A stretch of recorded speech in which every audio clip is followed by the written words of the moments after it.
It's 6 p.m., May 25th, 2021. The special meeting of the Board of Trustees, Colerain Township, convened for the work sessions today. Would you please, Mr. Baker, roll call, please? Mr. Unger? Here. Mr. Rajgopal? Here. Mr. Waller? Here. Let's stand up for the pledge. I Pledge allegiance to the flag of the United States of America and to the republic for which it stands, one nation, under God, indivisible, with liberty and justice for all. Please. The next on the agenda is the presentations. Yes, sir. Good evening, Mr. Rajgopal, Board of Trustees.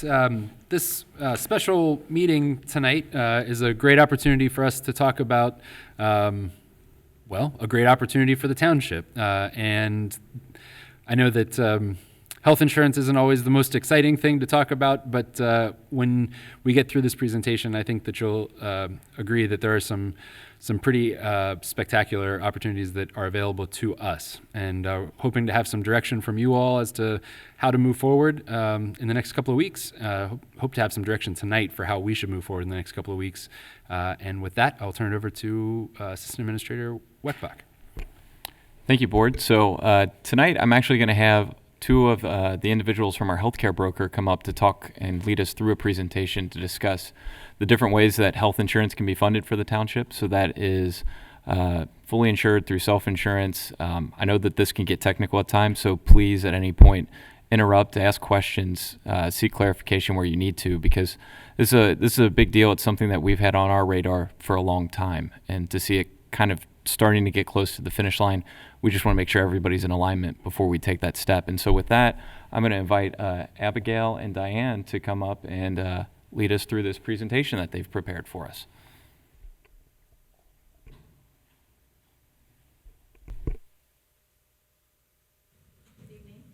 Good evening. Thank you for coming.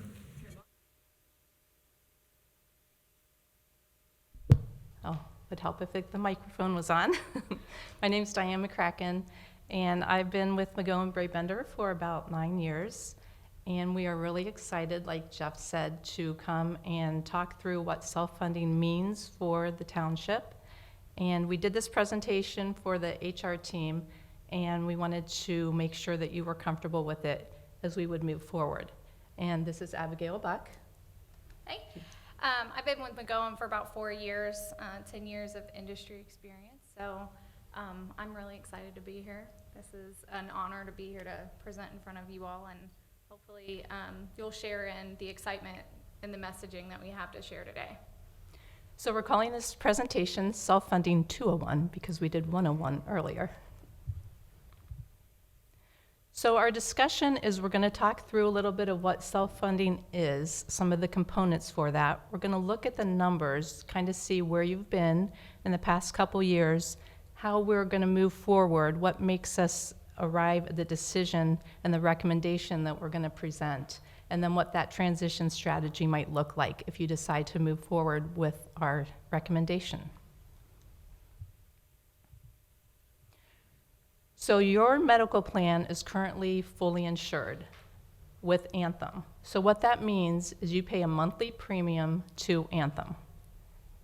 If you would be self-funded, we would still be working with Anthem. So the good news here is whichever funding mechanism we choose, we're still going to be with Anthem. So for the employees, they're not going to feel any different as far as network goes. They would get a new ID card because they would get a new group number, but it would be the same network. They could use the same doctors. Nothing will change. It will feel very seamless to the employees.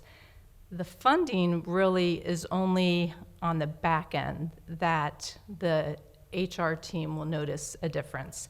Employees won't feel a difference at all. They wouldn't even know it was self-funded if we didn't present that to them. So with self-funded, you have fixed fees that you are billed on a monthly basis, and then you pay your own claims. That's the difference in the functionality. We'll go a little bit deeper here.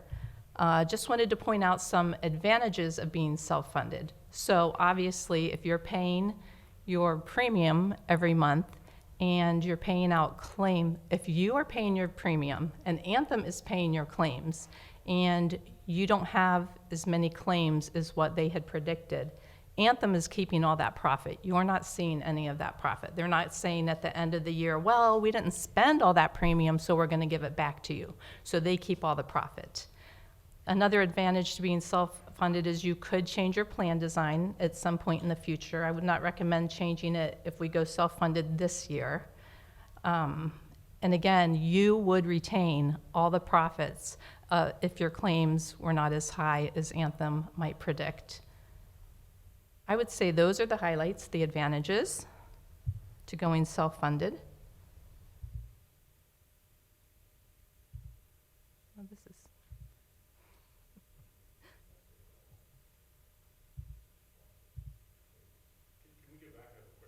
I have a quick question on the previous, or do you want me to wait till the end? No, I'm like, let me see if I can go back. Nope, that's not right. There we go. We're going to advantage. Here we go. Okay, So, advantages. yeah, so the state premium tax rate, in Ohio, that's based on the gross. Like, I think we pay, Mr. Mills, 2.3 million a year I for, think it's 3.4% that you pay to Anthem is the state premium tax. And you won't have that anymore because you'll fall under federal law. of the gross amount that we paid for the year with the 2.3 million Of we the pay a year. premium. Yeah, okay. And follows federal law, so I understand that so state law, So if you, like, a couple years ago, Ohio said that we're going to cover dependents to age 28, but the federal law said we're only covering dependents to age 26. You would follow that federal instead of Ohio state law. okay. And one of the things that I know that McGowan Brabender does really well is we keep you compliant. We send out compliance notices, which you've probably already started getting since we've been your broker. And we're always aware of anything with the carriers that you need to be compliant on. Okay, thank you. You mentioned that we would pay our own claims. Would we need to add employees to do that? How much administration would go away from our other carrier and would we take on ourselves? So right now, you pay a monthly invoice, and when you are paying your own claims, you're paying a weekly invoice as well. So in all of our different companies that are self-funded, they did not have to add another person to pay those claims. They're just paying it weekly, so it's just one more invoice that comes in. When somebody submits a claim to our in-house, Well, the claim doesn't come to you. The claim still goes to Anthem. and if it gets So denied, Anthem who is- adjudicates that? Anthem pays the claim still, and they're just, when I say you're paying the claim, you're putting the money towards it. But they're Right. still like, you're not writing a check. Like if you go to Dr. Jones and you submit a claim, and you go to Dr. Smith and submit a claim, the township is not saying, oh, we need to cut a check to him, and now we need to cut a check to him. Right. Anthem will still do all of that.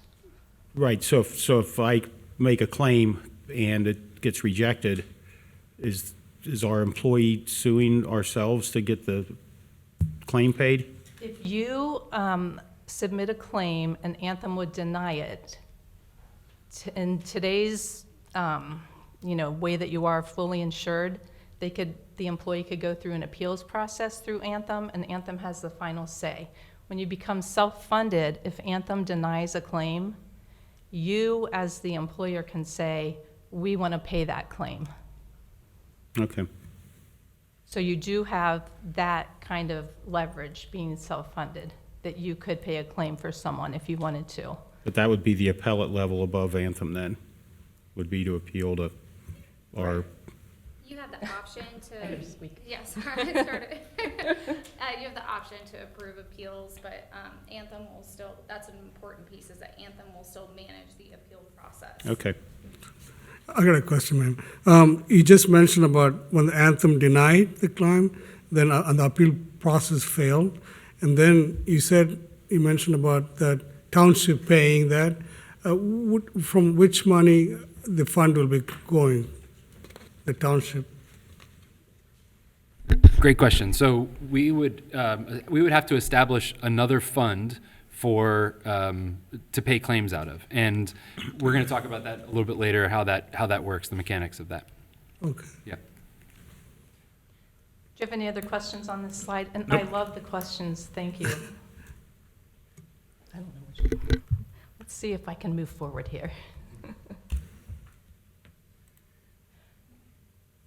We have disadvantages on here.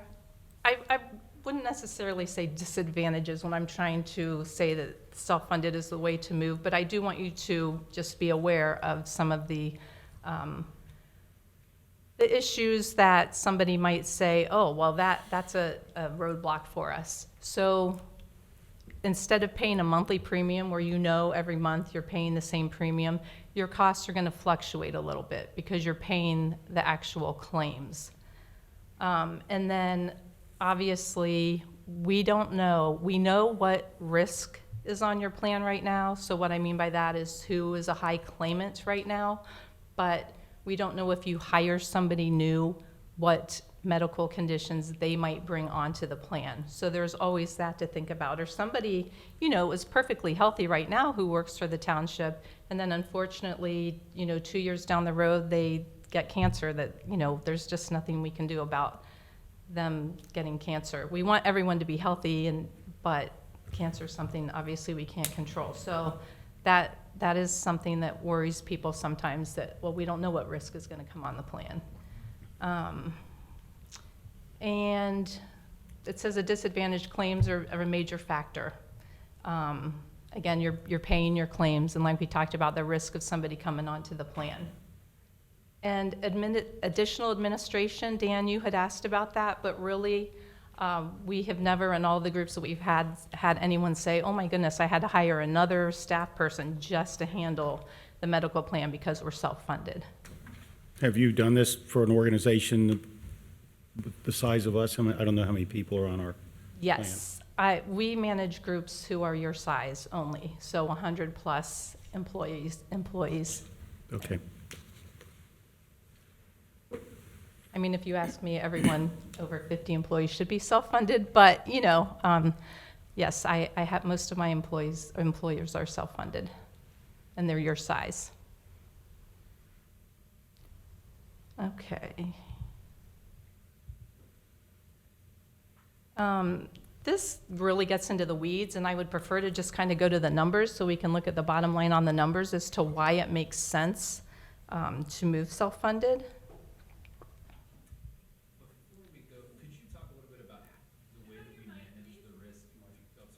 Could you talk a little bit more about how we manage the risk through stop loss insurance? So like if we do have a very high claimant that comes on, like you discussed, how do we manage that risk? Give an example on that too. Yeah, that's a great question.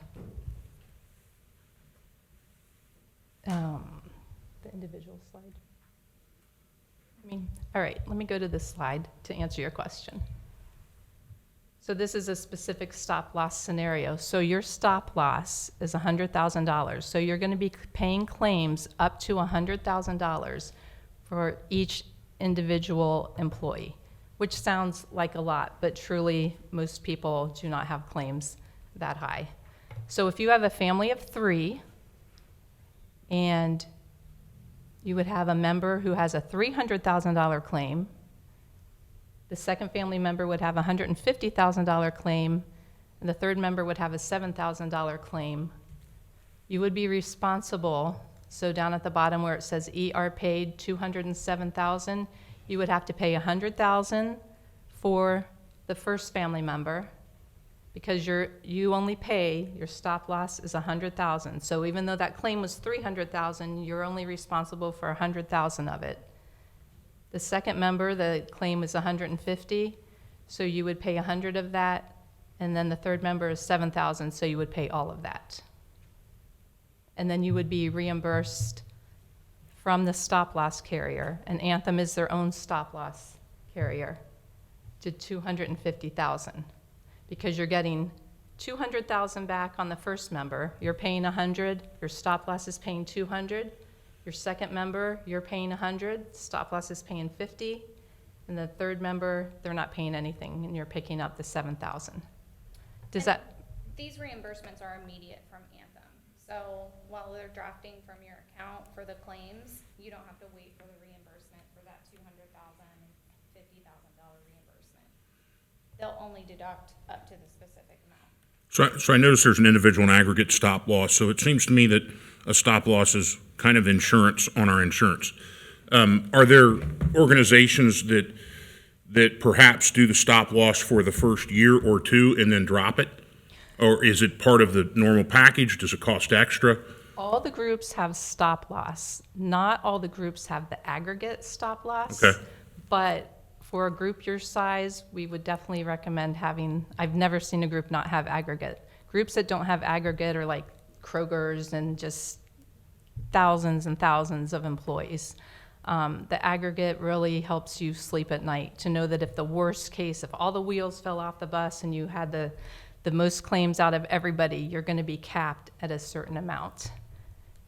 And is the aggregate is that determined at X amount per member? Correct. Okay, so do they use insurance and actuary tables to determine that, or is that just a Yes. random number? No, everything is actuarially based. Anthem uses their actuaries, and when they give you your per employee per month number, they've looked at all of that. So in point of fact, stop loss, even specific and aggregate stop losses can change on an annual basis.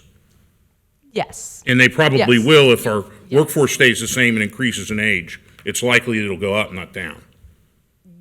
Yes. Okay. Demographics, when you age, never helps, right? The good thing about that is that the stop loss premium is such a small portion of your overall healthcare spend. So even if you got a 20% increase on your stop loss premium, it would be a 20% increase of a smaller number. So we have a stop loss premium and we have an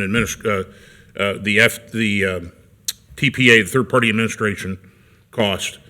So you have fixed costs that you'll pay, and you have your claims. The TPA is a fixed cost. So your fixed costs are like to rent Anthem's network.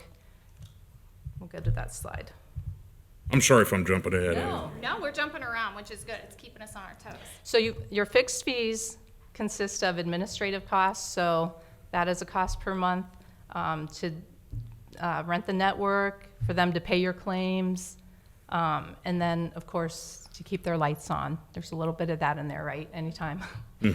So that is the administrative cost. And they'll help you follow your contract. So we talked about appeals. If you had something that, they just want to make sure that the services that you have under your contract are being processed under the plan. So it's a good thing to have this in place, because you want to make sure that, you know, for instance, nose jobs. If it's a deviated septum, you want to have that covered under your plan, but a cosmetic nose job, you might not want to. So they'll help administer that. And then, like we were talking, you have your specific stop loss fee. So you have your administrative, the specific stop loss, and then you have the aggregate. So those make up the three components of your fixed fees.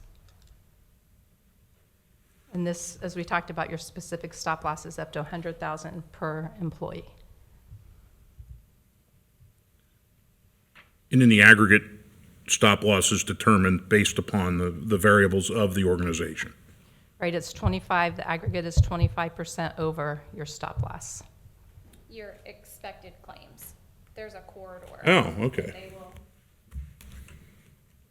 Okay, so aggregate stop loss is 125% of expected claims annually. Correct. So if you hit that corridor, then Anthem covers everything. All right, thank you. So, excuse me. We talked about the 22%, point to whatever. What's the present thing now? Do you have? What was the question? I'm sorry. Question is comparing our current spend. I think that table that you have in here. That's Not this one. the one that shows current. right? Yes. Okay, so if you look at the top line here, and you can see that you are currently paying 2 million, I can't really, 2.3 million. 2.3, yeah, I can't read that from here. 180 employees. 462, 2,327,462. So that's what you paid until July 31st of 2021, from August of 2020. So Anthem came out with a fully insured renewal, and they said that they would give you a negative 15.8% increase. Okay, first of all, right then and there, Anthem, by giving you that decrease, means that they are making a lot of money off of the premium that they're getting from you, because trend on a medical plan is 15% and the prescription is 13%. So if they apply trend and they're coming up with a negative, they are keeping a lot of money from your premium because you're running so well, which means that you don't have high claims. So the fact that they are giving you that great renewal, which it's a great message, whether you stay fully insured or go self-funded, you're going to save a lot of money this coming year. So we went back to Anthem after they gave us that renewal, and I said, hey, the township is running really well. Is this the best you can do? And we also went out to market, and which means that a lot of other carriers were very interested in wanting your business too. And so they came back and they said, no, we can do a little bit better. So the second gray line is the revised renewal that they gave to us, and that was almost an 18% decrease. So when you see that on a fully insured, that kind of decrease, that means self-funded just it's not a no-brainer, because there are a lot of components and things to consider, but we strongly would recommend that is the way that we move. So you can see that your expected funding, again, was at 2,327. Your projected annual cost, and this is based on your current enrollment of 149 employees, would be $1,679,18. If you stayed with Anthem, they were going to have your renewal at 1.9. So you would be paying $1,912,476. Regardless of the claims, you would be paying that in premium divided by 12 months, every month to Anthem. That would be your annual amount that you're paying to Anthem. But Anthem has all of your claim information and doctor's notes and everything for what your employees are going through and claims that they've seen. And they're saying that, like you said, everything's actuarially sound. They've been doing this for a long time, and they're never going to lose, right? They're always going to make out on everything. So they're projecting your expected claims, which is in that last row, to be $1,242,817. So we know that if your projected savings, if you would move self-funded, would be $656,544 compared to what you're paying currently. And then if you take what the renewal is that they're offering you on fully insured and compare that to self-funded, you would save $241,558 a year. Now that is if claims come to what Anthem's saying is expected claims. If you don't even have that many claims, that much in claims, the 1-2, your savings is even greater than that. Now, we also talked about what happens if all the wheels fall off the bus. Then Anthem is saying your expected maximum funding would be the 1,981, which is really close to what your renewal would be if you stayed self or fully insured. They obviously want you to stay fully insured because they are going to make a profit off of you again. Yeah. If you stay fully insured. Because they're taking the risk. Correct. We They're know, taking but- all the risk. You're right. So what does this do to our, this is just the health insurance. This Yes. doesn't touch the dental, or what happens to our dental insurance if we do this? Different. Yeah, different. Wasn't that through Anthem? Yes, That's with Anthem still. but that isn't included in these premiums, the Right, so I vision mean, and dental. do we get a break on the dental because we're doing this with the health? The dental spend is very small compared to the health So spend. but Anthem would still take us as a dental customer Right, at the same rates? they, Or you don't know that, or? we already went out to market on the dental too, and Anthem came back at a 6.4% increase over current. Without the health? How many percent? 6.4. And, right, it was not tied, because a lot of times, like to your point, a carrier will give you a discount if you're bundling. So if you put vision and dental and medical together, but you already have your vision and dental with Anthem. So I tried that route with them too. I'm like, can you give me any more on this, since we're keeping the dental, and then the vision got a rate pass. So what you were paying last year, they gave a 0 increase on the vision too. If we were to do this, we would still have dental the way we have it? Correct, your dental wouldn't be, And there would be no increase in year one, but who knows in year two? Dental would have a 6% increase. Okay. Yeah, but again, it's compared to the premium that we're spending here, dental is very, very small.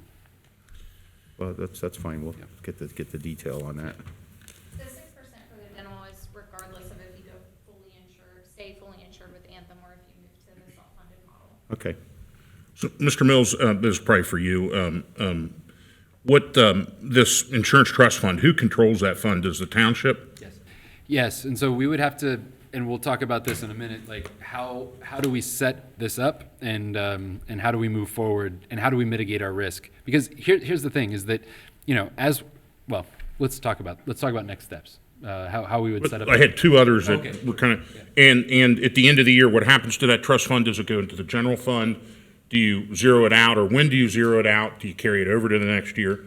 And then kind of the silo those two questions. The other question I had, sorry, No. a lot of questions.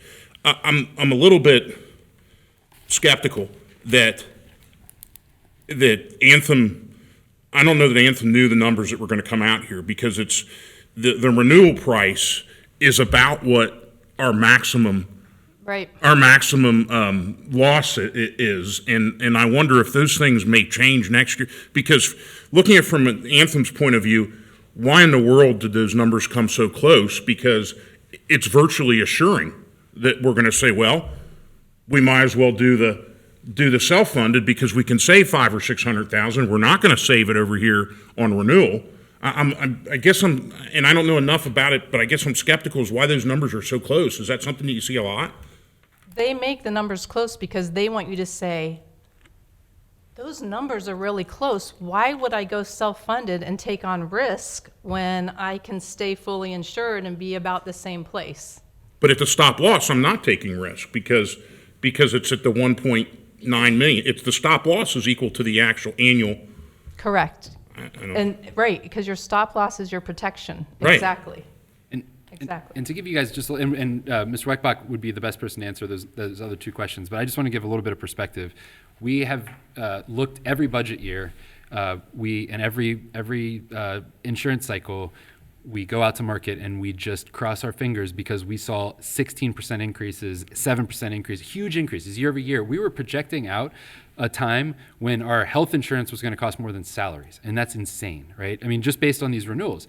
So we kept saying, gosh, we got to get to self-insurance, and we've never been able to do it, and now we can. And so this is kind of, I was joking with these guys, like this is the promised land that we've been talking about for like 8 years of stopping the cycle of out of control health insurance increases. But Mr. Weckbach, could you talk a little bit about? And before you get into that, one of the things that isn't necessarily showing up here that we've known about for the past several years, which has been limiting us from being able to have this conversation more deeply, is that we had a number of very, very high claimants on our health plans.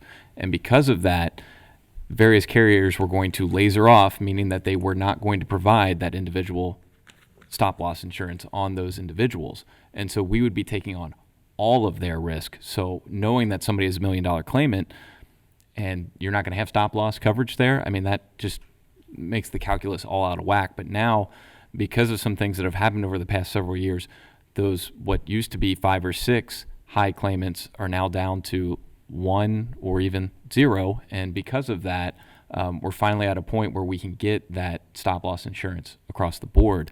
Meanwhile, while we've been building to that point, being fully insured, Anthem has been able to make dollars off of our premium because we've been running at a 40% ratio, where we've been using about 40% of what we pay to them on an annual basis. So let me see if I understand this. You're saying that my skepticism about the two prices being so close are based upon some internal changes in the personnel here that have led to lower stop loss premiums. Yes, there's some of that, and then I think also just knowing the markets and knowing things like that, they probably are looking at the risk that we go self-insured.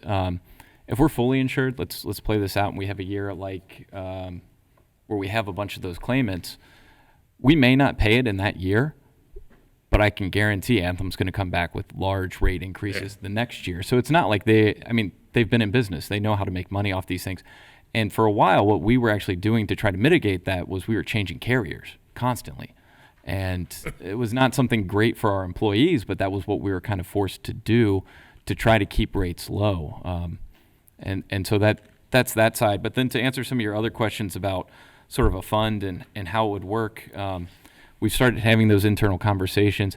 Anytime that you set up a restricted fund, the ORC is going to have some guidelines. Typically, those guidelines restrict the ability to just move that cash back into the general fund. So one of the things that we would need to do is really look at and set some policy parameters on fund levels that we think are appropriate, and then use that to fuel what our premium rates are going to be for the next year. And the nice part is, with it being an 80-20 model where the employer pays 80% of the cost and the employee pays 20%, any time that we're in a position where there's a large surplus, Township benefits because general fund, fire fund, police fund doesn't have to pay as much in the following year for all of their employees that are enrolled in healthcare. And then the employee also benefits because then their premiums go down. So it would be an exercise that we would have to go through every year to really evaluate where that fund is. Is it too large? Should we reduce premium for the year? Or is it not enough and we know we've got some new things in our medical history that we may have to increase rates? And so I hope that answers sort of the question on the fund. But that gives you the opportunity, instead of going to Anthem and saying, what's our premium going to be? Oh my God. The two biggest variables in our budget are the comm center, because you never know if it's going to be $25 a call or $5, right? It's getting better. That's been getting a lot better.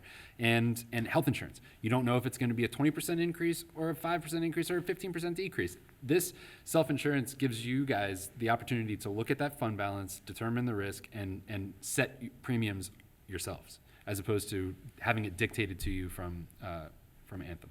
Now, does that TPA, which I guess is Anthem, do they take care of all the federal filings? Like, I know that there's special IRS filings for self-insured and. There's 5,500. The 5,500, yeah. But townships are exempt from that. Okay. Cities and townships and schools. Okay, great. And we're already filing the 1094s and 1095s. Okay. Thank you. Are there any other questions before we move on? Dan? I think my question, you might get to it. So our labor organizations, have you discussed this with them? Yeah, so something that we started a year ago, so in 2020, was having them at the seat of the table throughout all of our health insurance conversations. So they have a representative that's designated. They were there when we had our first pre-renewal meeting where we talked about what this could look like. Since then, we've had follow-up conversations to just deepen the understanding and make sure everybody's on the same page. And they have more questions about some of the things that you've said, Matt, like what happens at the end of this? If we get out of self-funded, how do we make sure employees get what's theirs and the township doesn't just take it all? So they have concerns there, but outside of that, they see the potential benefits that are maybe not really in the numbers here. So some of the things that we've for a long time talked about is, could we have things like on-site clinics, which are usually paid for by the on-site clinic provider? And we've said for the longest time, well, while that is a great benefit for employees, all that does is save Anthem money. That doesn't save us money. Now we're in a position where if we have those things, it saves us money, not Anthem money. And so it starts to change the conversation. I was joking with Abigail and Diane before this that, one of the biggest things that is really expensive depending on where you go is an MRI. If you go to some of these outpatient MRI places, you're going to pay $500, $600 for it. if you go to the hospital, it's going to be sometimes $3 or $4 grand. And so now we can have those conversations with employees to hopefully save dollars that, you know, right now, I don't know that there's that major incentive to save Anthem money.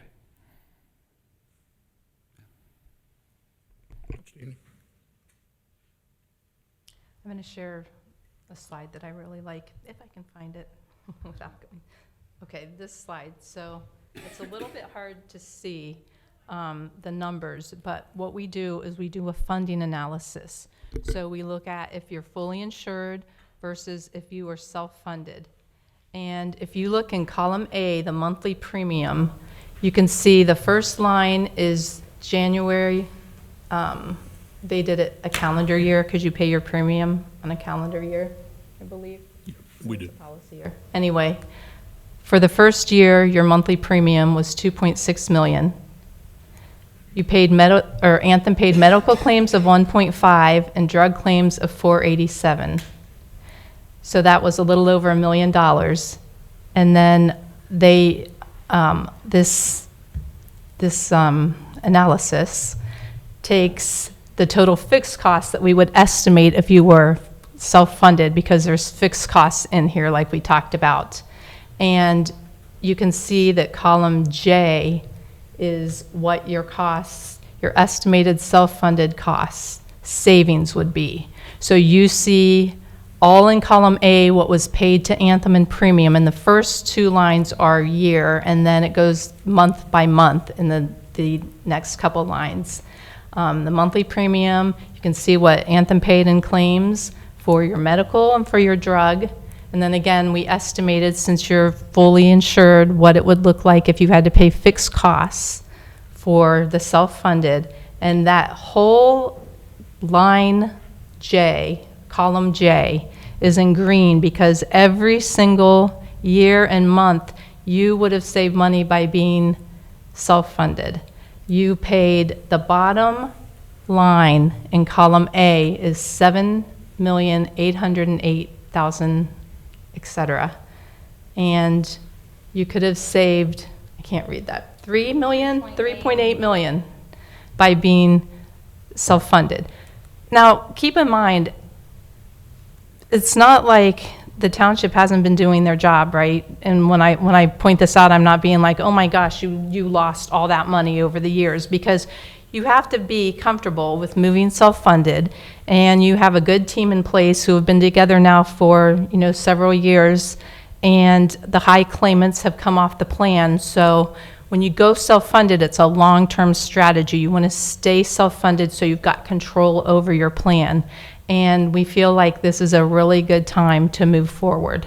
This slide, again, just shows how much premium and what your savings could have been, but it's not to say that you should have done this years ago, and, you know, we're not giving that message. This is the right time in our recommendation to move forward.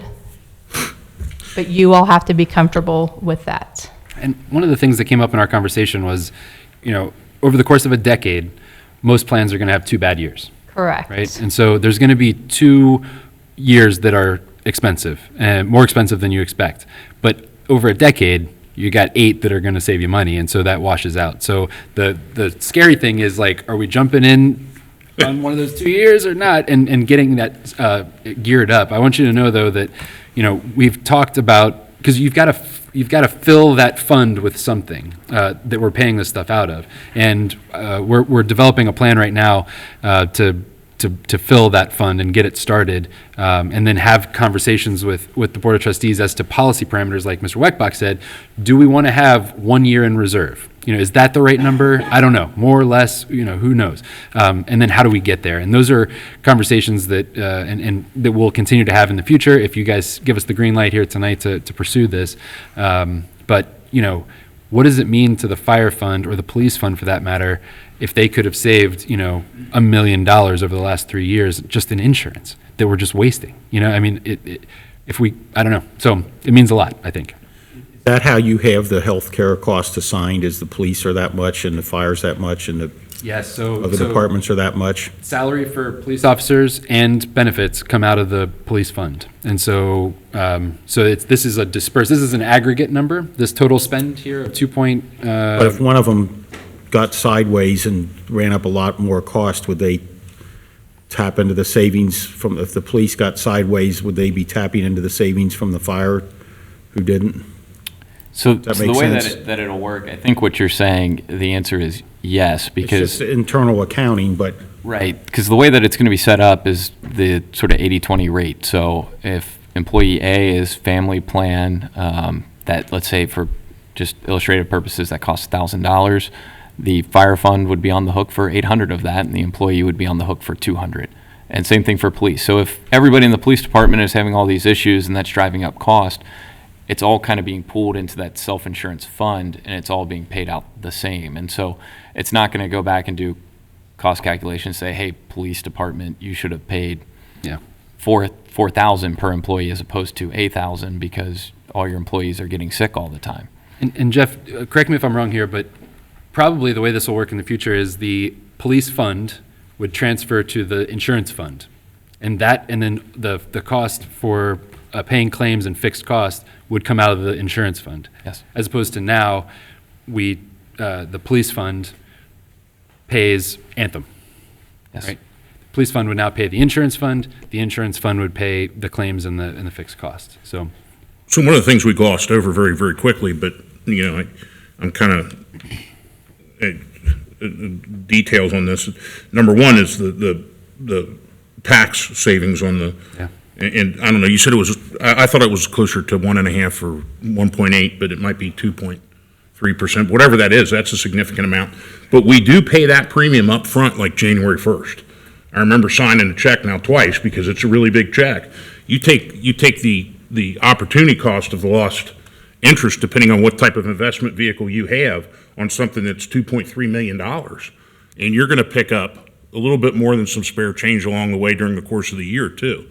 So that's a savings. So the tax savings is not really reflected in the chart, nor is the savings or the additional revenue from whatever, you put in a treasury bill or whatever. But even at 1 or 2%, 2.3 million, yes. it's a sliding scale, but it's going to probably be $50,000, $60,000, $70,000 for that, and $30,000, $40,000 for the tax at least. Yeah. Well, so at the beginning of the year, we open a PO, and then we draw off of that PO monthly in 12. Okay, so But it's still the same thing. I mean, we're still putting money out that Right. could be sitting in our account rather than in Anthem's account making Right. money. Yeah. Jeff, I had a question. You mentioned earlier about some money come from the police fund and the their contract employees. And what's fund we get from the non-contract employees? It's the same for everybody. Right now, the collective bargaining agreements and the township policies are in alignment. Whether you're represented or not represented, you pay 20% of your premium, and the township picks up 80%. So irrespective of whether you're in a union or not. Thank you. Yep. These are great questions. We never get a chance to get down into the weeds on this, and so I really appreciate you guys engaging because it's really important. I like this, what Steve. I would just have to really, my hesitation on any of it is just the risk. Yeah. And that's where the aggregate Something stop goes- loss comes if in. something goes wrong, and then we're way upside down. Yeah. But no, I understand how I could work better being self-funded. I just, in my personal life, I'm pretty heavily insured because, that's just how I live my life. Yeah. So, But we always say that aggregate stop loss is so you can sleep at night. So that you know if all the wheels fall off, you still know what your maximum spend is going to be. And that's why some companies don't have it that are really big because they just have lots of dollars. But on a group your size, we call that the sleep at night insurance. I don't know if that's going to help you. That doesn't look like it's going to help you sleep at night, but that's. but I mean, that's important. That's certainly an Right. important part of it. I just would need to sit down and think about this. I'm not prepared to give you an answer tonight, but I just would need to just sit down and think about it. This is the first time it's been presented to me, so. Absolutely. And so the timelines here are necessarily tight, right? So we went out to market. We have two options for you, really. We've got a fully insured option and a self-insured option, and our insurance open enrollment is going to begin in July. June 15th is when we're targeting to open it, because we have to have it open for 30 days before our 8/1 start, and then there are administrative things at the end to make sure that it processes right on 8/1. So the reason that I know this feels like, oh my gosh, I got to figure this out. I mean, it doesn't have to be right now, but by the end of the week, we need to know your sense, and then the next step is to bring a rate sheet back to you, and then you guys will take action. But we're looking for direction, some direction soon. So what would it do to the employee premiums? Is that what you mean? Reduce them. For the same type of coverage? Yeah, exactly the same. And one of the things when we had the conversations with the unions, the question, there were lots of probing questions about how am I going to feel a difference? And a little bit tongue in cheek, but what I said was the biggest difference you're going to feel is that your wallet's going to be a little bit heavier because your premiums are going to go down. Your 20% is going to be reduced.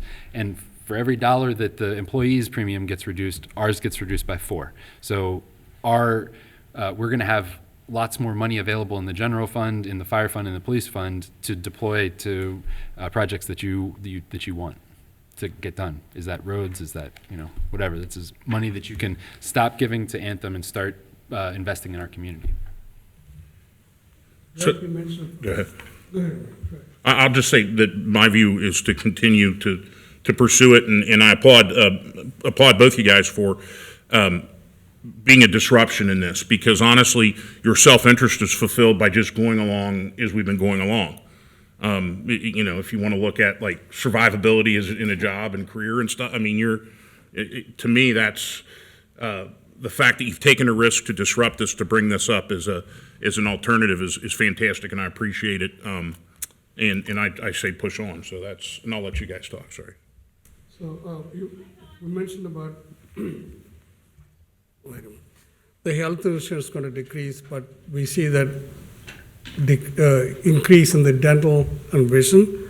So you're comparing how many So the vision total will stay- saving on Yeah. So vision stays the same. It's dental flat. 6.4% Yeah, going up. Dental's going up, but what is our total dental spend? Do you guys know off the top of your head? Very minimal. I think it's like $30, around $30 for an employee single coverage. So what's the basis to increase the dental? Because of the too many claims in the past? The dental increased because you have employees who use the dental a lot, which is a good thing. Right. But yes, and then Anthem also said a little bit because of COVID. So I think they're anticipating that because a lot of dentist offices were closed last year, that people are going to be using it even more. So, but again, it's 6.4% on a medical spend increase is completely different than 6.4% on a dental spend. So for example, if it's $30 per employee per month, then we're talking about $52,000 total as compared to $2.3 million. So 6% of 52,000 that's a $3,000 increase, which is easy to absorb. Whereas a 6% increase on 2.3 million would be much, much higher. So you mentioned about the projected annual savings, $656,544. That's overall cumulative. That is just on we're just talking medical. It's not your vision and dental or any other benefits that you have. We're just talking your medical, So with the dental increase, if it's $30 per employee per month, you just add $3,000 to that, and that's the net. Okay, Yeah. thank you. So you might not know the answer to this, but what is our participation rate for employees that purchase health insurance through Colerain Township versus might that go up if the premiums came down a little bit and, you looked at it and said, wow, this has become less expensive if I buy it here rather than on my wife's policy or whatever. So do you have it figured in that we would have a little increase in the participation? I think you showed 149. We do have it based on 149, and that's a good point. I mean, it could increase if rates go down, but it's not going to change the overall. I can't imagine that. How many total employees do you have that Well, there's going to be? well, maybe some of those, and that's why I just need a little time to think about it. Maybe Right. some of the ones that aren't are on their spouse's coverage and they're a higher risk. You had identified some that were more expensive and maybe they're on their spouse's policy, and if we bring those on, that might be an unseen thing until you bring them on and go, wow, we brought on another 11 employees that were buying through their spouses, and wow, 6 of those are some pretty high expenses. So how would you be able to predict what the increase in enrollment would be? That's a good question. So you've done this with a number of other organizations. Did you see a spike in lives in your census? I haven't seen a great variance It's when pretty we went steady. self-funded, and that's just on my experience. Have you? Correct. One thing to think about too with increasing enrollment is that when you are a larger employer, you're more statistically sound.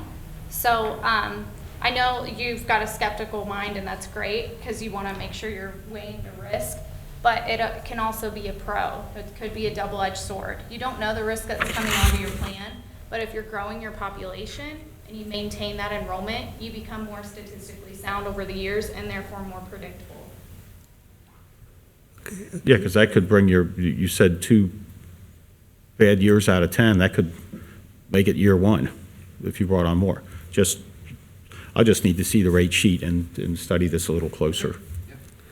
Okay, I think we're ready to, any further questions? We're ready to wrap it up? Do you have any We're ready- direction for us this evening? So I understand where Matt's at. Dan said he needs a little bit more time. Do you have any direction? How are you feeling? Given our timeline, how would you like us to proceed? I think, like Dan mentioned earlier, it's been presented to us now. Give some time to read and assess when you want it. I just need Yeah.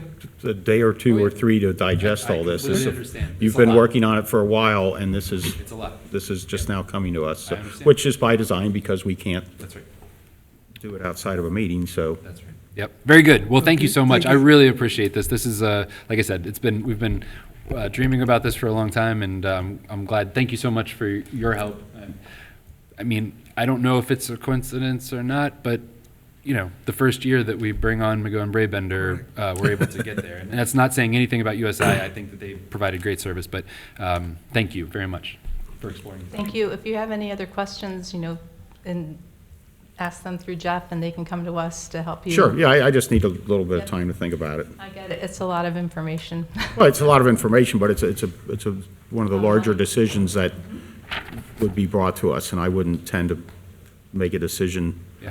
on something this size Yep. that quick, fair. so. Very good. Okay, thank you very much. Thank you for coming your out. great presentation. Go ahead, yeah, thank you, thanks. If any further discussion, let's conclude these sessions. Okay, we have a. Move to adjourn. Yep. I second it. Adjourn the work. Yeah, adjourn the special session, and we'll get started again in about 5 minutes. I'll second Matt's motion to adjourn this session, Any discussions? not for me. Okay, Mr. Baker, Mr. Unger, Aye, Mr. Rajagopal, aye. Mr. Waller. Aye. and we'll probably start The right at special 7. meeting is adjourned, and the regular meeting will start at 7 PM. Thanks. It's 7 o'clock, May 25th, 2021, and the Board of Trustees for Colerain Township convened today for the meeting. Would you please rise for the pledge of... I pledge Allegiance to the flag of the United States of America and to the republic for which it stands, one nation, under God, indivisible, with liberty and justice for all. please remain standing. As the Memorial Day this weekend, let us remember all the heroes, all the people sacrifice their life, our first responders, people work in our public works department. They saved so many lives. So let's keep them in our prayers.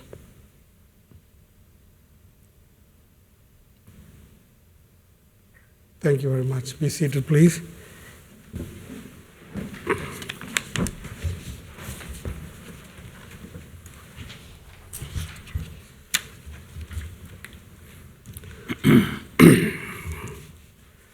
The next on the agenda is the fiscal office, approval of minutes. Thank you, Board. I have the minutes prepared for the meeting May 11th, 2021. Would ask for a motion to approve. I motion that we approve the minutes as described. I second it. Okay. Any discussions? None from me. Mr. Baker, roll call, please. Mr. Unger? Aye. Mr. Rajagopal? Aye. Mr. Waller? Aye.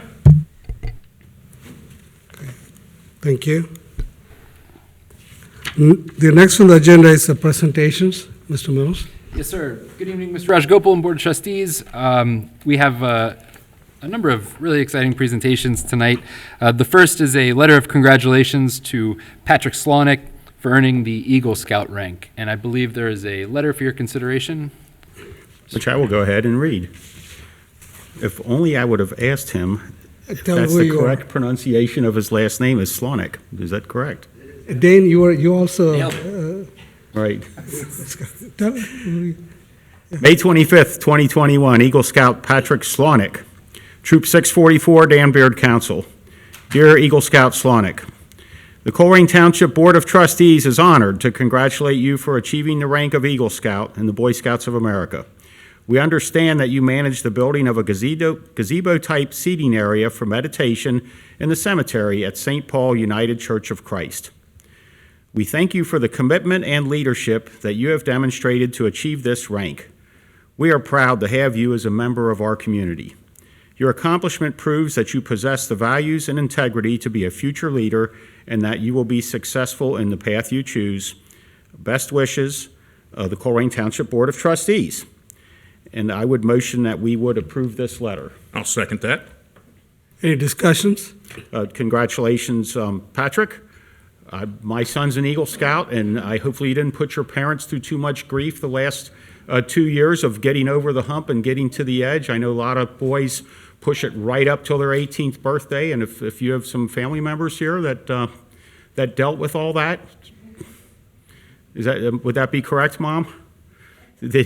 I know it can be very nerve-wracking, but congratulations, you did make it. So good for you. But, sure, We're going We have to vote first. We're going to vote first. Yeah. Patrick, we are really proud of you, your achievement. And in such a young age, you already set up a higher goals in your life. I can see that your future is going to be a very bright future and help our country, help our community, help our people. Thank you for being the leader, young leader.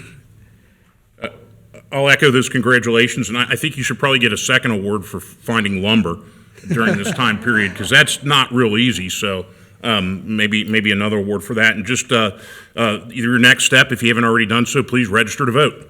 And that's a message out there for everyone. If you're going to be 18 by the general election, you can register now. So thank you, and good luck to you, and congrats. Thank you, Matt.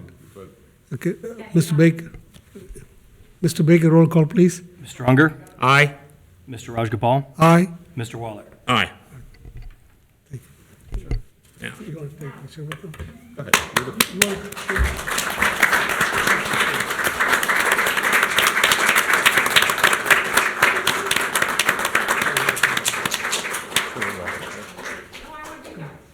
We're going to come down. Indulge me, and I'm not the parent, but I have an eagle.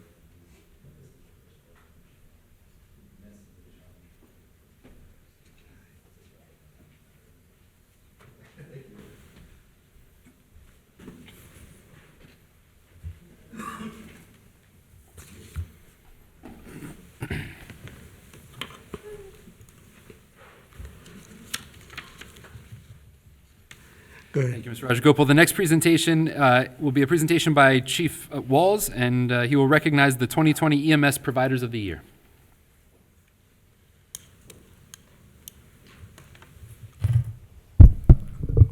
Good evening to the board, as well as those in attendance and those watching virtually. And so as you heard Administrator Mills say, we're here to recognize the 2020 EMS Providers of the Year because last year COVID was a bit of a spoiler.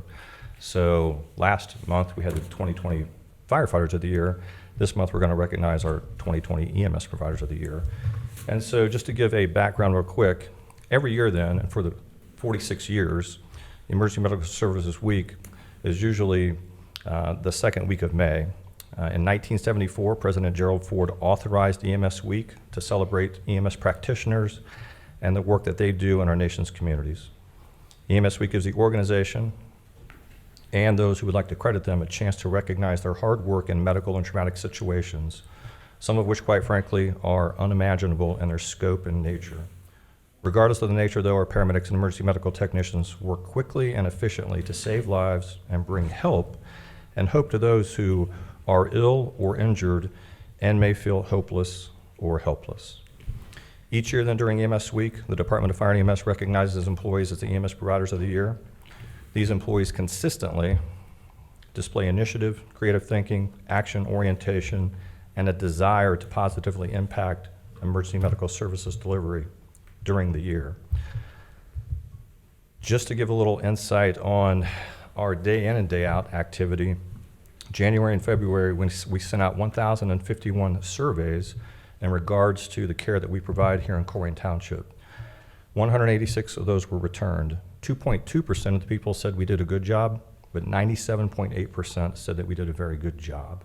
And so to say that we have extraordinary people here day in and day out providing fire and emergency medical services protection is an understatement.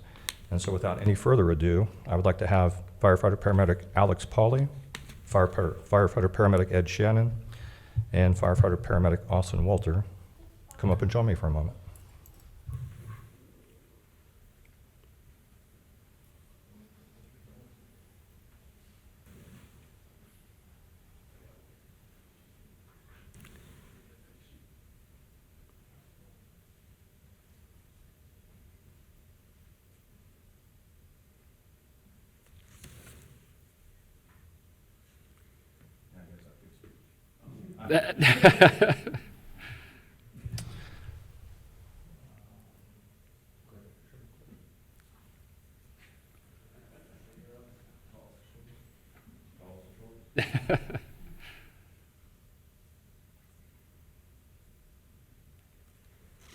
So thank you. Thank you.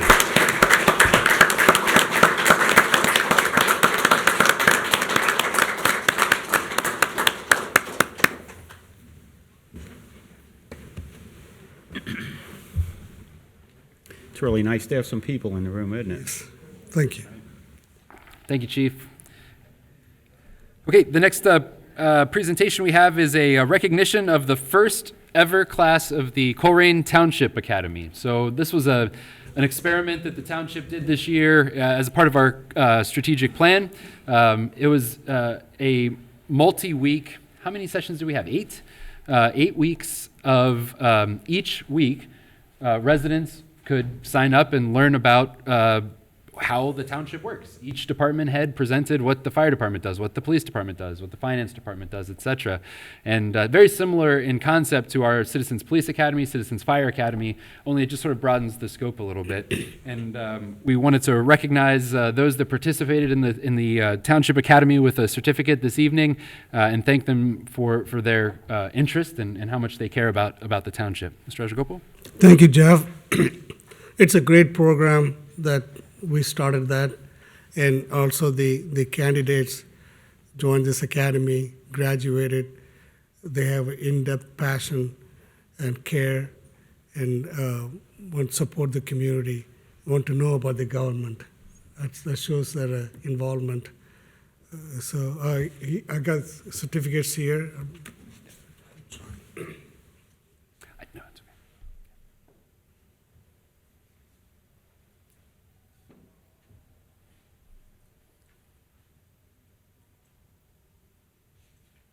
Larry, Rory,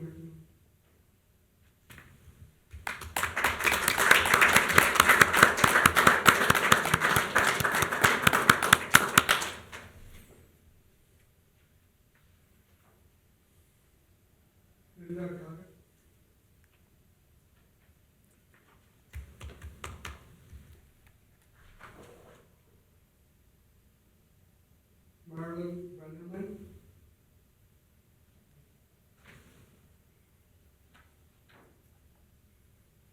David Dimon.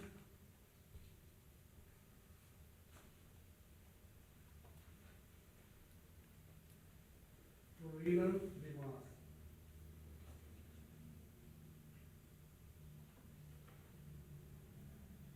Alicia Rogers.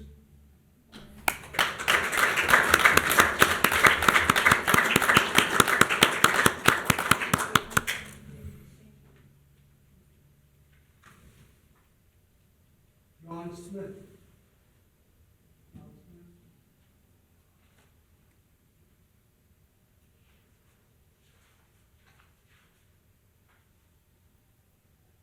Charlie Spiker. Melissa.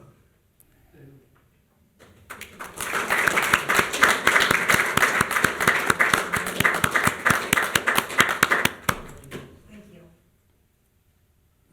Stephanie Wright. Thank you, everyone. Thanks.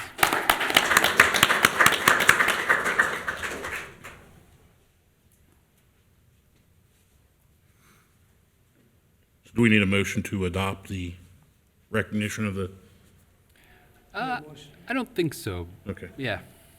Well, thank you, Mr. Mills. I know I came to you as soon as, the minute I was elected, and I said, I want to do this to build on the successes of what I saw in the police and the fire academies. I firmly 100% believe that our republic does well, the more people are educated in how it works, and hopefully this will grow into a larger and larger annual class. So thank you for jumping right on this. And for those that attended and sat through it, thank you, and if you're mad at me, it was Dan's idea. Very good. Thank you, Mr. Waller. Yes, sir.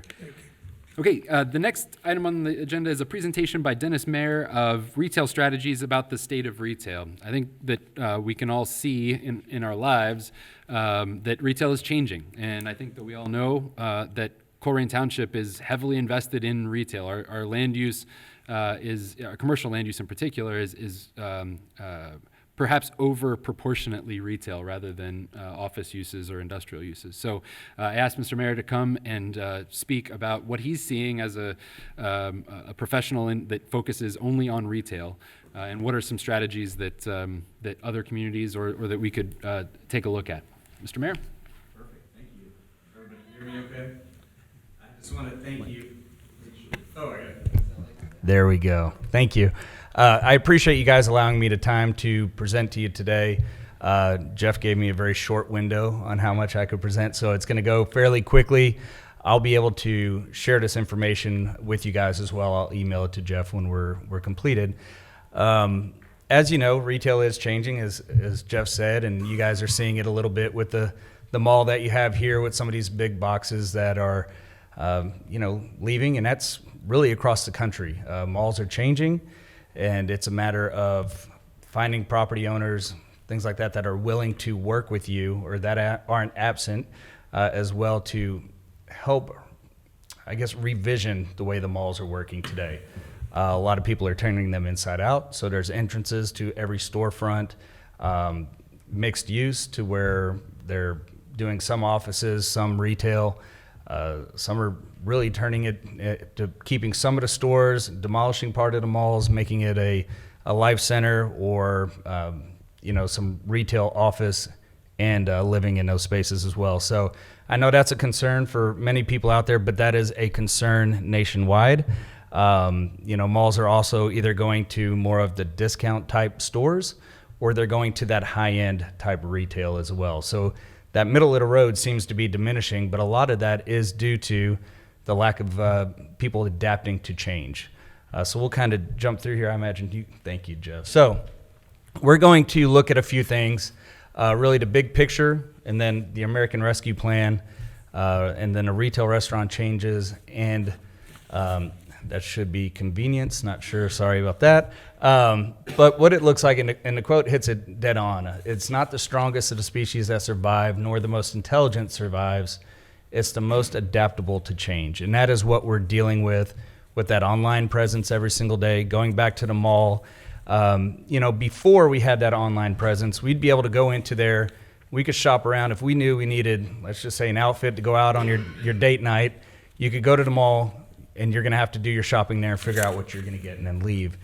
Now, we shop based off convenience. We do our shopping before we even leave the house, but if we want that instant gratification, we go directly to that store, take those make those purchases there, and move on to the next instead of spending hours at the walkable mall. So that is changing, and that's something that we'll have to adapt to there. And starting with the big picture is retail's impact. So, looking at Macy's leaving and some of these other big boxes, you're looking at also people's jobs. So you're looking at, probably about 100 employees for those big box stores that are, having to find something new to go to focus on for their employment. So retail has a significant impact on jobs. And if we hit the next slide, this is one that not many people realize on, jobs. A lot of times they focus, it's a lower wage job compared to, maybe some industrial manufacturing that's a focus and things like that, or a welder. But when you look at a full-time worker at the same age range as a retail worker versus a non-retail worker, their average wages are actually a little bit higher on the retail part of those jobs. So it's something I want to get rid of that stigma that they're low-paying jobs. When you look at an average, when you have your Walmart and this Kroger across the street or up the street, you got to remember there's managers and assistant managers, and some of them are, making those six-figure marks as a manager, a general manager of those stores. So you do have a wide range of income when it comes to retail. So when it comes to jobs, it's very important to remember that those jobs are pretty good paying jobs.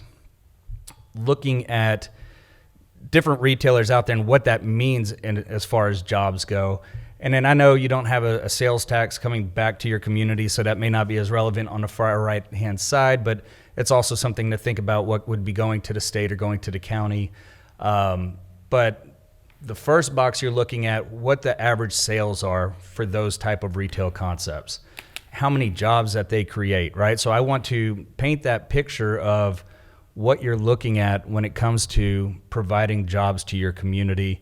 Unfortunately, right now, I know there's a lot of retailers out there, a lot of businesses out there that are having trouble finding work, just because of how fortunate people are as far as getting some help through the pandemic and that income coming in that way, to where some people are making just as much money or maybe more not working, right? Or they have a side job or something like that, to where that's how they're surviving. But there are jobs, demands out there, and I just wanted to kind of paint a picture of what one of these retailers would mean to your community from a workforce perspective.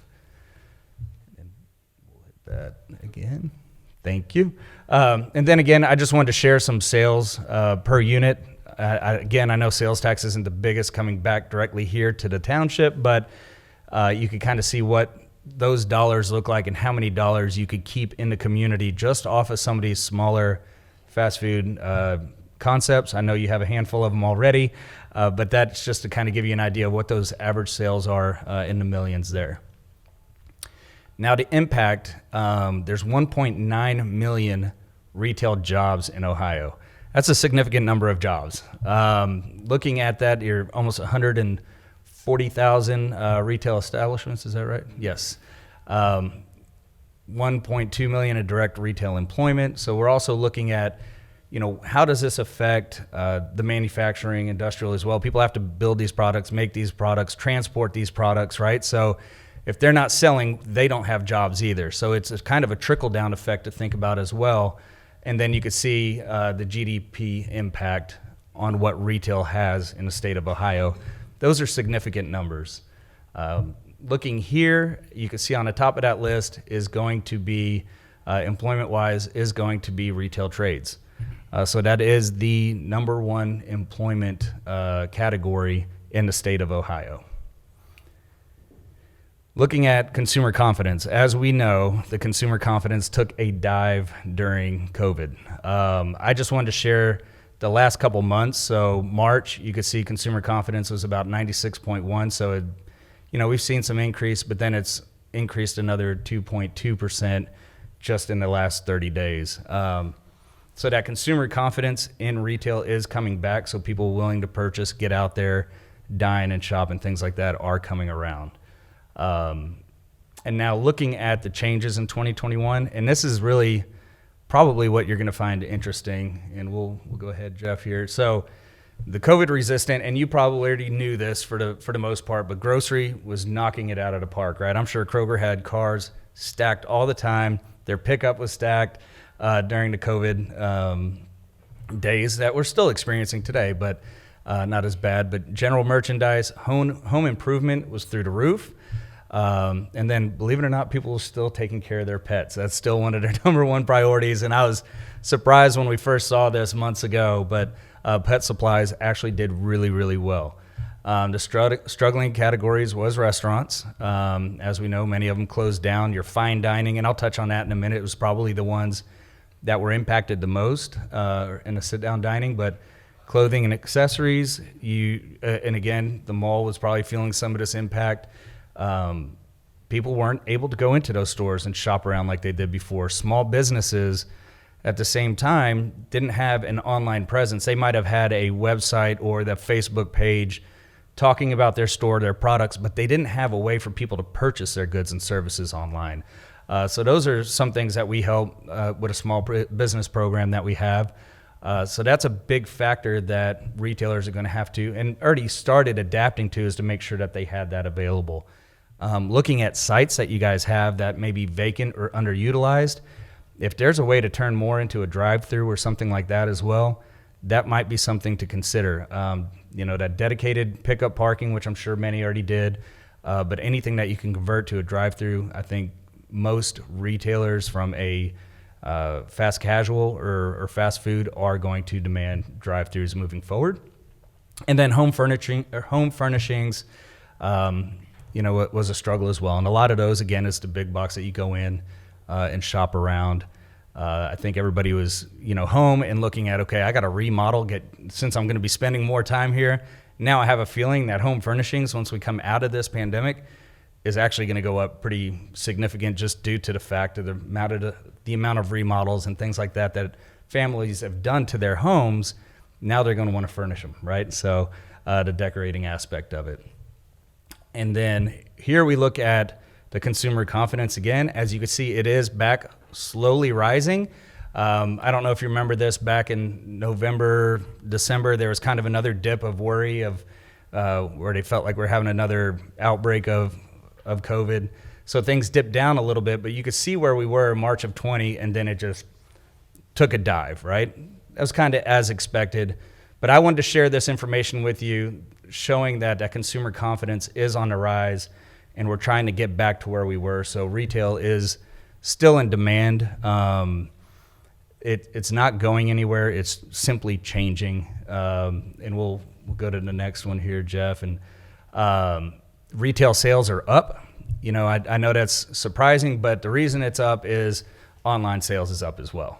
So when you're looking at retail sales from July of 20 up till now, they're up significantly. But a lot of that is that retail sales that is up from the shopping, with people in the pandemic, bored, nothing to do type scenario. But I feel like a lot of that is going to start trickle back into the stores. And then the American Rescue Plan, as you guys know, and especially for the size of your community, you already know that there's some funds coming in to help boost economic development if they're not already here, half of it. That is really geared towards, again, boosting development, the economy. I know there's communities that I talk with every day that are saying, hey, look, we want this to go into infrastructure or water and things like that. And I completely understand that. Those are huge items to take on. They're expensive items to take on. Just remember to, kind of spread out what you're allocating funds for and include economic development in that, because that's really one of your biggest ROIs are going to be by, really boosting your economic development efforts for a long-term ROI. And then it's something that's trackable. So if there's an opportunity like this again, which would be pretty amazing to where there's these funds come in, because this is a once in a lifetime opportunity or first time at that.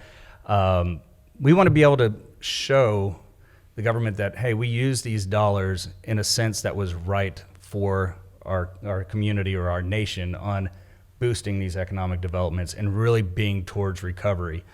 So I just want to keep that in mind, that you want to make sure that if these funds ever come available again, that you are going to be a prime candidate, or if they find that there's communities out there not using it in a proper way, it may be something that maybe they'll limit the funds or something like that. It may change things or not give you as much free reign like they did this last time, and be a little bit more like the what's the CARES Act. Yes, so it's something to think about there. And now here's where I was talking about uses. There's so many different uses that you could use these funds for. Definitely want to keep infrastructure in there, economic development, but it goes from nonprofit assistance, business assistance. I know that some communities are out there helping small businesses keep their rent afloat, to give them time to get back on their feet. One thing that I recommend, and it's something that we offer, is that small business support, to where provide them with tools to be better, to be more successful, right? And so instead of just pushing money at them to buy them more time, let's invest that money in that human infrastructure, showing them how to manage their business, how to get their stores online for online shopping, how to market to people, what products to be marketing and when, things to prepare for the holidays. Just there's so many things that we do to help small businesses be in a better position when it comes to managing their store. Not let them get in the mindset of many of these stores that are closing, that retail isn't changing and not adapting to the changes. We want to help them adapt to those changes and stay successful, so there's no more vacancies. And when another pandemic or something happens, in that sense, that they're better prepared. So we feel like investing in them is better than just giving them money to prolong maybe something that's inevitable if they're not a healthy retailer. But there's a number of, no, you're good, Jeff. But there's a number of ways to help. We've kind of touched on this, as far as the funds coming in, but there's two really good quotes in here, and Clarence Anthony really hit the nail on the head. Looking at leveraging, he's National League of Cities, by the way, I know you're familiar, but just really suggests on human infrastructure, like I just mentioned, and what he's worried about is being able to leverage this opportunity on future bills. If we don't use the money appropriately, are we going to have the opportunity to leverage funds or get funds like this again if it comes available? But more than anything, I think you guys, and knowing Jeff, you guys have your head on in the right areas and what you need to focus on to make your community grow. And you guys know that better than anybody. Small business and COVID. We're going to break it down by what was closed. Hospitality obviously was a big number of that. I mean, even hotels were shutting down. Your salons, your things that people go to, your gyms shut down. A lot of that was difficult. Health and education, and then it goes to transportation, and then professional business services. A lot of those they're able to work from other places and work from home, like a lot of us probably did as well. So there's some adjustments there, but again, that's picking back up. And And then here we're talking about business applications from last year. Business applications are up 87%? It's 84, yeah. my eyes aren't that good. You can see that? 84, yep. 84%. Okay, so that is a great sign. So people, even though COVID was scary, there's still people seeing opportunity. And the great part about that is as they see that opportunity, and you do have some retail closing, what that is doing is freeing up prime real estate for these opportunities out there, right? So it's changing.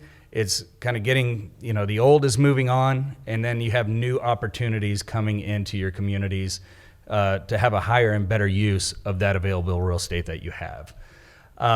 What we looked at this is COVID, it was the great accelerator. So, if it's a retailer that wasn't healthy, basically they sped that process up by, anywhere from 2 months to 2 years of a business just hanging on and hanging on. So we called it the great accelerator when it comes to closes or businesses that were unhealthy that were closing.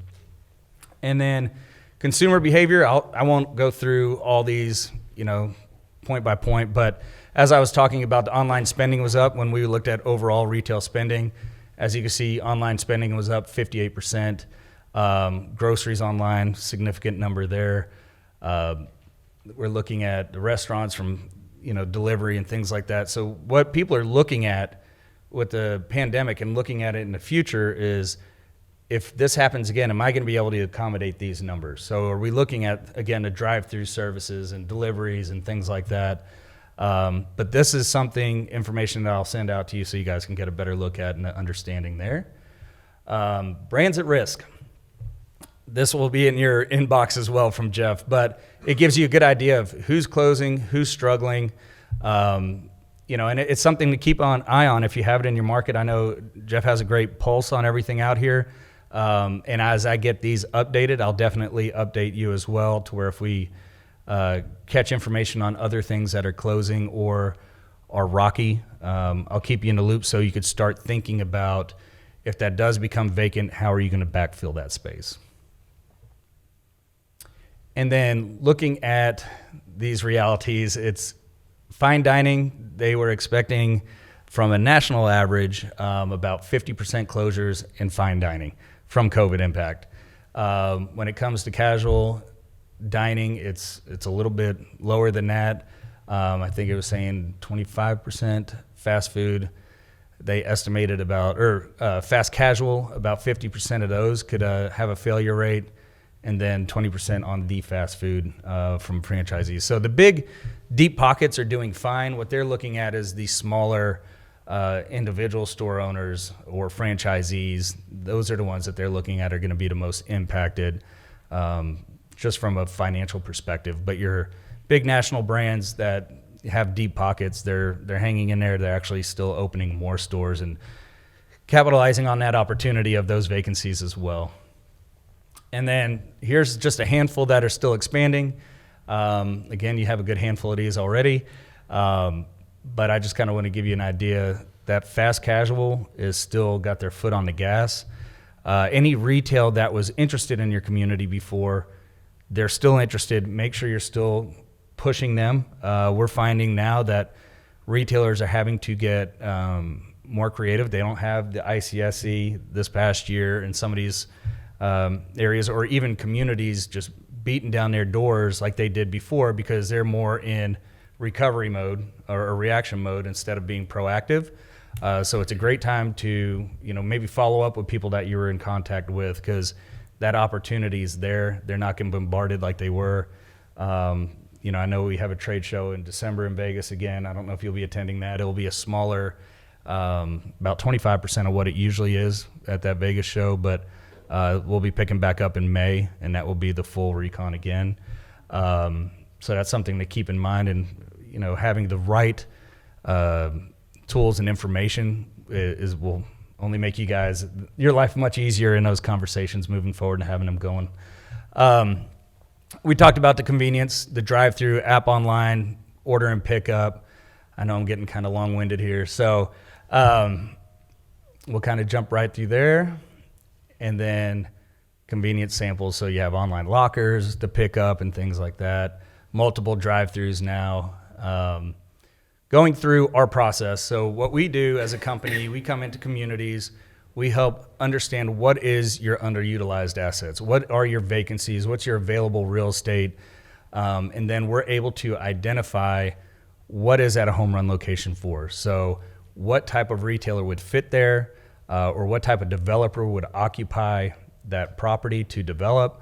And then what we do is we put all the market validation information together to show them, hey, you've done this in a market exactly like ours. We have the right customer, we have the right site, and give them that confidence to move forward. And then we actually do the outreach and connections with not only brokers, developers, retailers, property owners, everybody that is in a transaction when it comes to a retail transaction. So that's somewhere that we facilitate in the process as an organization. This is, again, I know I'm getting long-winded, so I'm probably beating my time here. So Can I wrap it up? Because yeah, no. So the reason room what we'll itself do is kind of hot. Was that? Very hot, and so I'm sorry a that lot it's of people hot. need to We are speak. working on that right now. Is there an Oh, it's update? okay. No. Okay. Jeff, you go ahead. So all the research that we do, the real estate analysis, a boots on the ground approach to where we come from, an outsider looking in. So we don't tour the community with you. We come and do that on our own. So you get an outsider perspective. And then, of course, we meet with key stakeholders. But really, more than anything, just everybody have the same vision of what you're looking to do in your community right now. It's vital. Think about who can implement that strategy as a team and then go execute it. I mean, that is the biggest thing. We have people that are being reactive and kind of waiting to see how things play out. Beat other communities to the punch because it is extremely competitive. If you're going to do some type of project, I would do it sooner than later. And here's the final note. Retail's not dying, it's just changing, and we need to just change the way that we address it and focus on it, and just be proactive in that process. Thank you, sir. Thank you so much. Thank you. Thank you very much. Yeah, Matt, thank you you. want to say? Thank you for the presentation.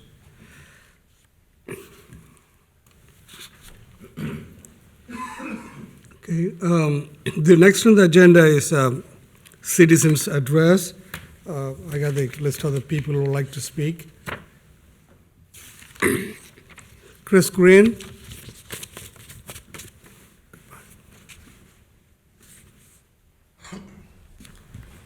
Good evening, trustees. Evening. As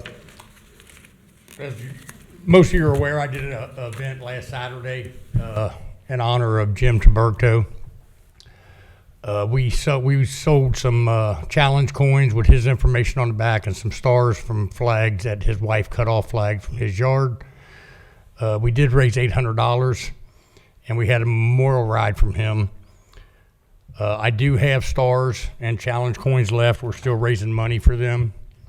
And I want to thank Lieutenant Phillips, Lieutenant Cordy, and Chief Denny for an excellent ride. I got nothing but positive feedback from it. And at the end of the ride, we put a donation bucket out, and I have a $200 donation for the Colerain Township Police Department. Thank you, Chris. Thank you. We would probably need to amend. So I will Lieutenant motion Chris- to accept right, the right. $200 donation for We the, have to amend the agenda first to do that? I don't think so. I think No. you can make a motion. No.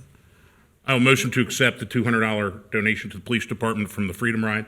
I Mr. sec, Green. yeah. I second it. Any discussions? But thanks. Thank you. Mr. Green, thank you so much. Give it to the police department or are they I think there needs to be a vote. Yeah, fiscal there needs to be a officer? vote first, yeah. Okay. Mr. Unger? Aye. Mr. Rajagopal? Aye? Mr. Wallace? All right. Okay. Thank you very much. Probably give that to him.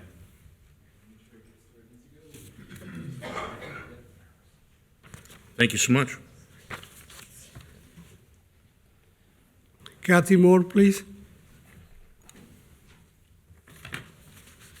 Hello? Good evening. I have a follow-up on a couple of questions that I brought up last meeting that weren't answered. I asked how the board would handle change orders on contracts. The resolution for Colerain Avenue sidewalks and curbs states, the Board of Trustees further agrees to change orders and extra work contracts required to fulfill the construction contracts that shall be processed as needed. The state shall not approve a change, but that's about the state. And in the last audit that was done, it said, due to deficiencies in the township internal controls, certain transactions were not paid in a timely manner, and expenditures exceeding contract amounts were not approved by the township.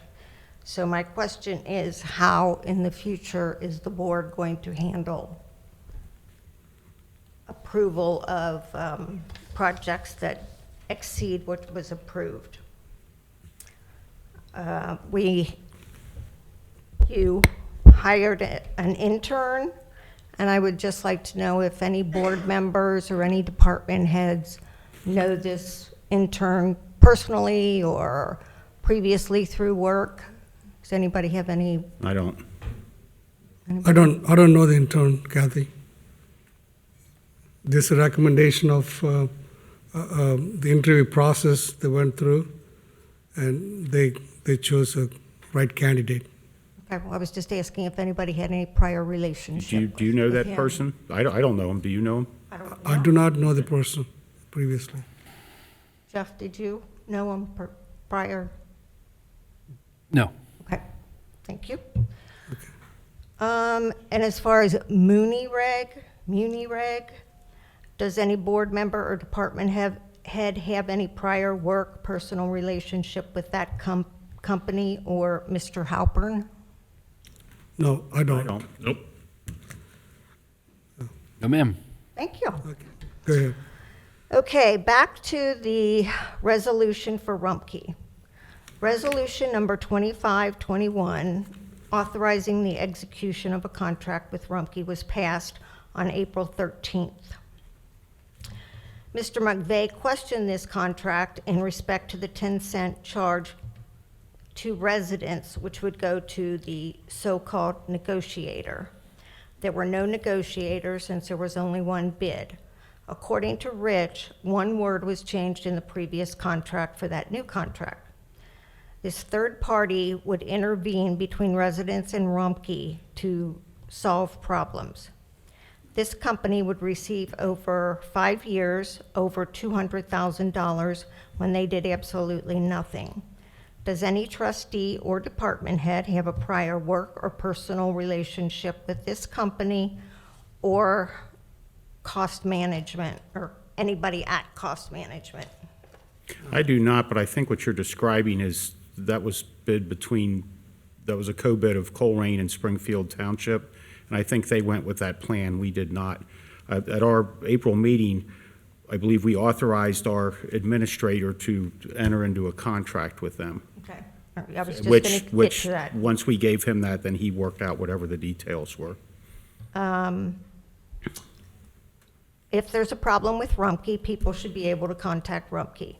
On May 6th, the administrator puts out a video for the agenda for the May 11th, I think it was, meeting, saying that the Rumpke contract would be finalized without the 10-cent charge.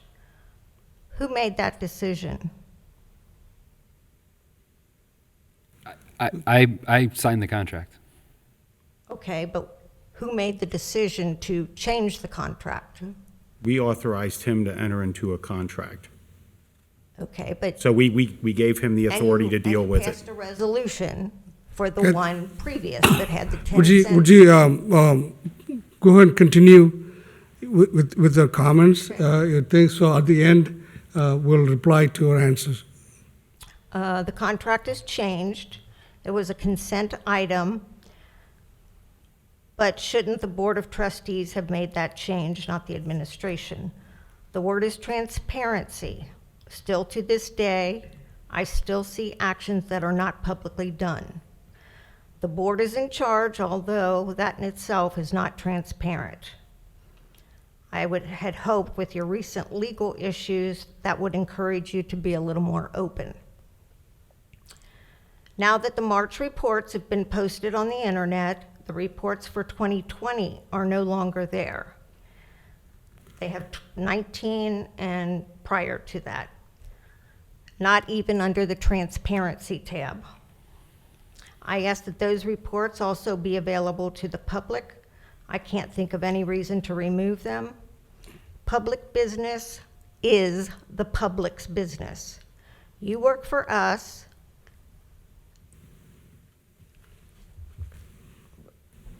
We live here, we work here, we pay taxes, and we pay you. One other thing I would like to say is I thought it was very nice for Anthem to come here and give their presentation. And this way we can see the board has the information and determine how they made their decision. So I think that was a good idea to have them here. Thank you very much, Kathy. Lori, please.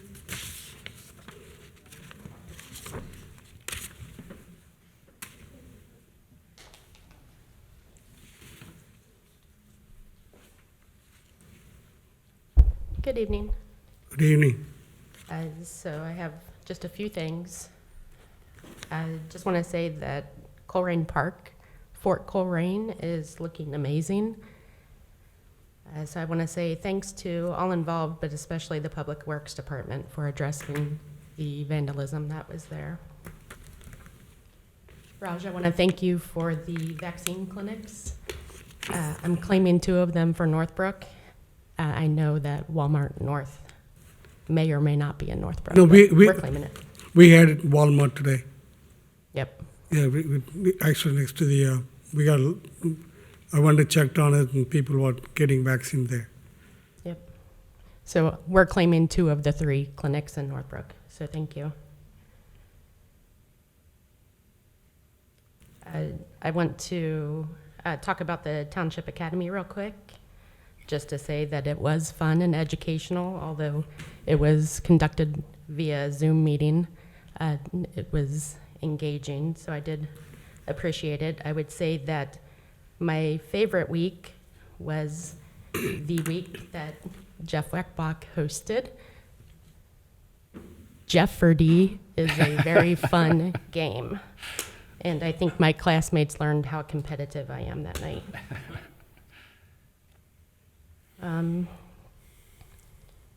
I sent an email last night, and I know that I've talked to each of you individually and many times, and we have this in our Northbrook strategic plan, but traffic calming. Traffic calming is a huge issue since November 2017. So this November will be 5 years.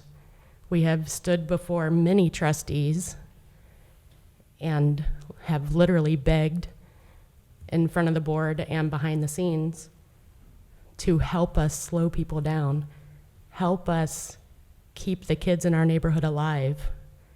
We're trying to enrich their lives, but by default, they're unsafe. And just about 2 weeks ago, I was coming up Niagara at Gibraltar. I do the speed limit, I just want to point out. I had someone pass me up onto the sidewalk to bypass the stop sign at Niagara. Of course, they sped through that. It's unsafe. We have asked for speed bumps. You have said no. We have asked for speed humps. You have said no. We did a study according to your policy book, page 132, for chicanes. You said no because of the cost. You are implementing adding two-way parking on a very small section of Laura Linda. I hope it's successful. I doubt it. We are begging once again for your help. You added to your policy book in December, which was very disappointing for traffic calming.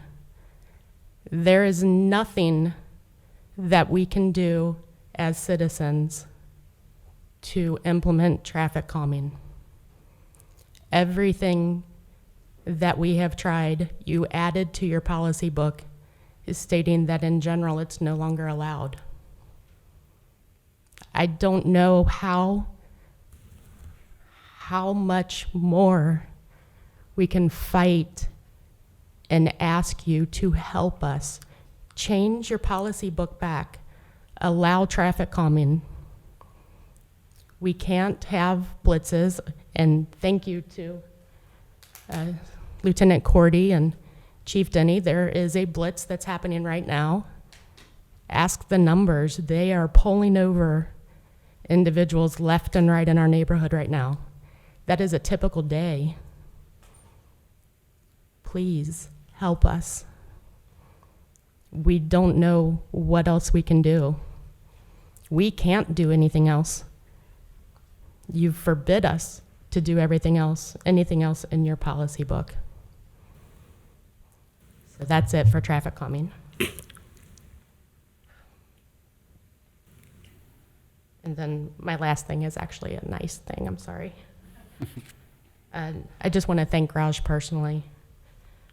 Trustee Rajagopal over the years has called myself and members of Greater Northbrook often to check in and see what it is that we are focusing on and what he can do to help.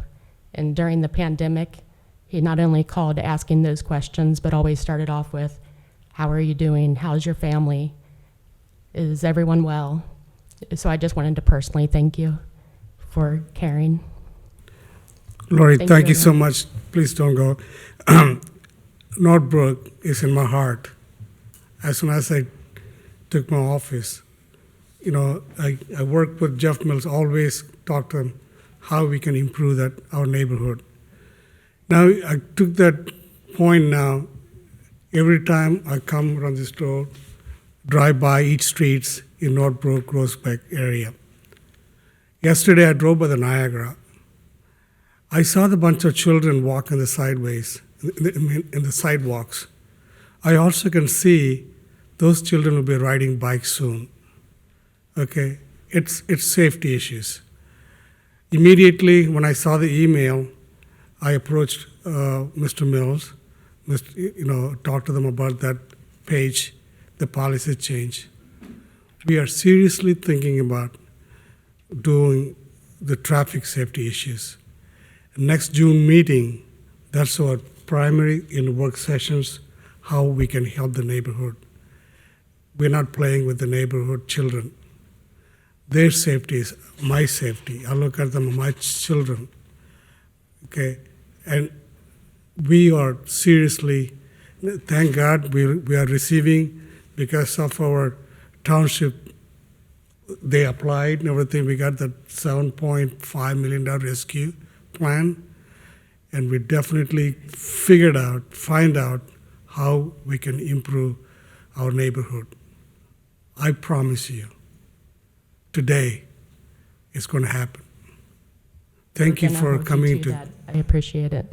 Thank you for coming to Because kids are express your unpredictable, concerns. So we need to do what we can to make it safe for them. If a ball goes out in the street, a kid in our neighborhood is dying. They can't survive the impacts of how fast these cars are going.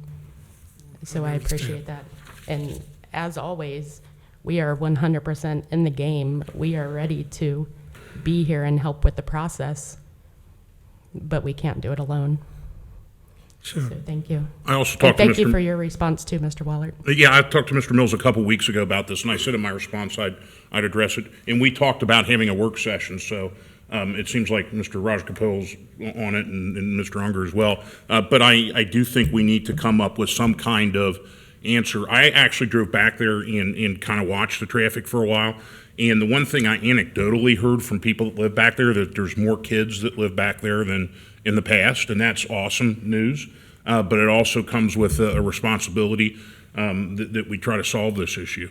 And I mean, we saw I guess a week ago with somebody that blew through one of the signs, and it became a larger issue. So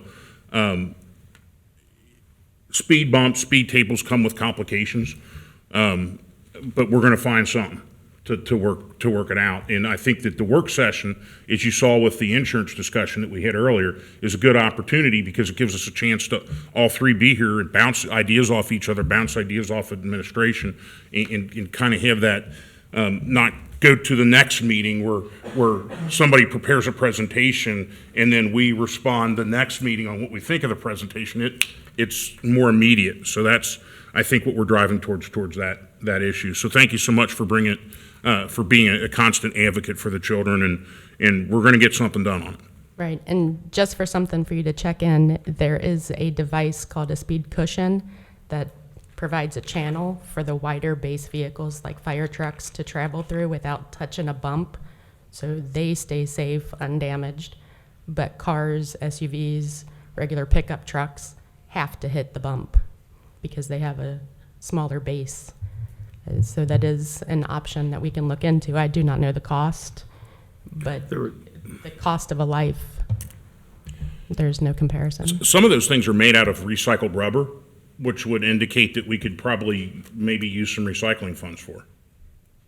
Well, that's true, but for an authentic speed hump, which is a much longer speed bump, you want to mill down into the pavement and lock it in and then pave around it and hit about a 3 or 4 inch rise in the middle of it to slow people down.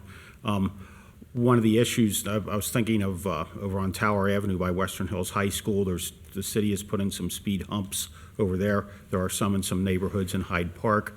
One of the hesitations is everybody likes them. Nobody wants one right in front of their house because you just hear cars going over it at 10 at night, and they're great if they're 200 feet down the street. So you really have to be strategic about where you would locate one. I get that. I hear the neighbors yelling about people speeding more than As far as the anything guy right driving now, up on so the sidewalk, it's kind of a give that's, and take.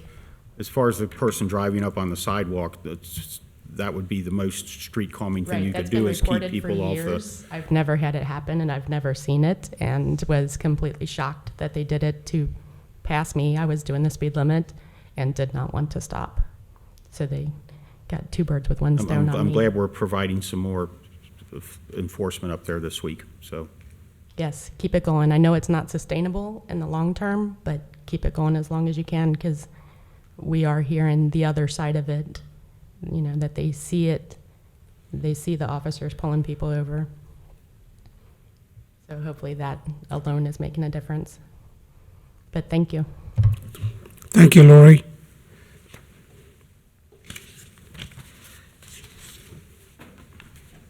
Mr. Keith Miller, please.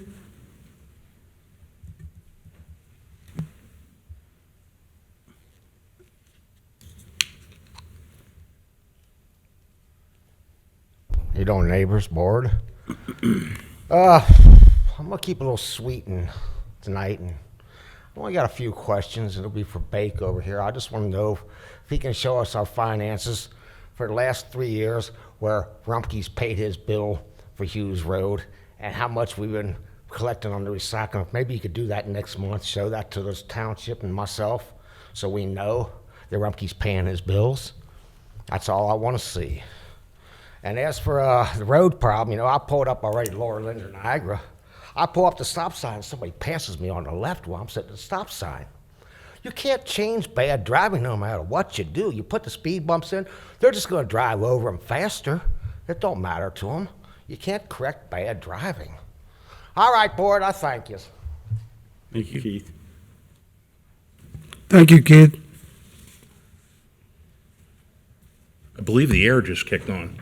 Yeah. Amen.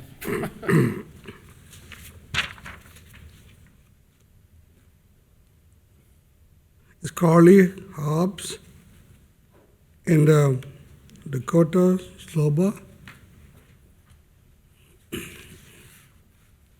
Good evening. Hello. Good evening. So mine kind of goes based off what Lori was saying. I do live in Northbrook. The speeding is a problem. I'd rather hear people go over speed bumps than hear somebody get hit by a car. I would rather hear someone go over a speed bump than hear someone going 70 miles an hour down my street. It is a cut through to get from Pippin to Colerain Avenue. I actually have a petition right here with about 100 names on it saying something needs to be done by you guys, and something does need to be done. I have about 20 kids that live on my street. When I was 10 years old, I watched a little girl get hit by a car on my street due to fast driving. It's not fair. I don't want to have to see that happen again. I don't want my nephew to see that happen again. I don't want to have kids and have them be scared in the neighborhood that I live in, that I've grown up in, that I've lived in for 20 years. Let me, thank you, ma'am.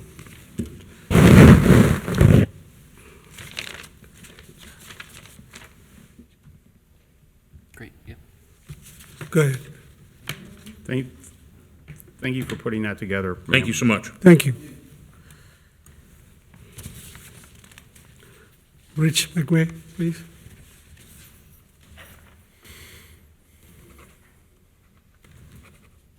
Thank you, Board. It was encouraging tonight to see you talking about this self-insurance policy. I think it's meaningful work, and I'm glad you were getting into it. Trustee Waller, I thank you for getting the Citizen Academy thing started and people picking up on it. You and I know that there's long-term advantages from having that happen, so it's good to see it, and it was good to see some people getting that recognition tonight. And I appreciate that. Hey, Raj, I appreciate what you're doing over in Northbrook around vaccines, too. I sent you a comment on that. That's very helpful.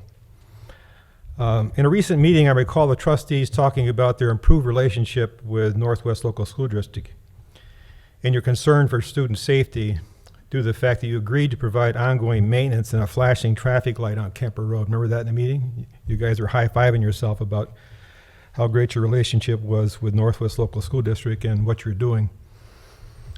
As Lori shared with you, for 5 years, residents have been asking for help to calm traffic in Northbrook.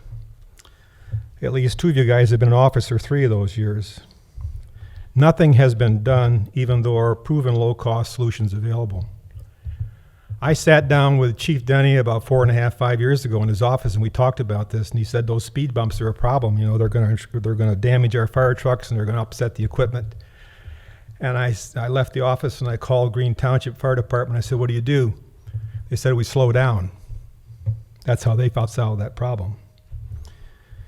So the fire chief and the police chief, although they've pointed out potential issues, okay, they provide no backup data to say that you can't use speed tables or things like that.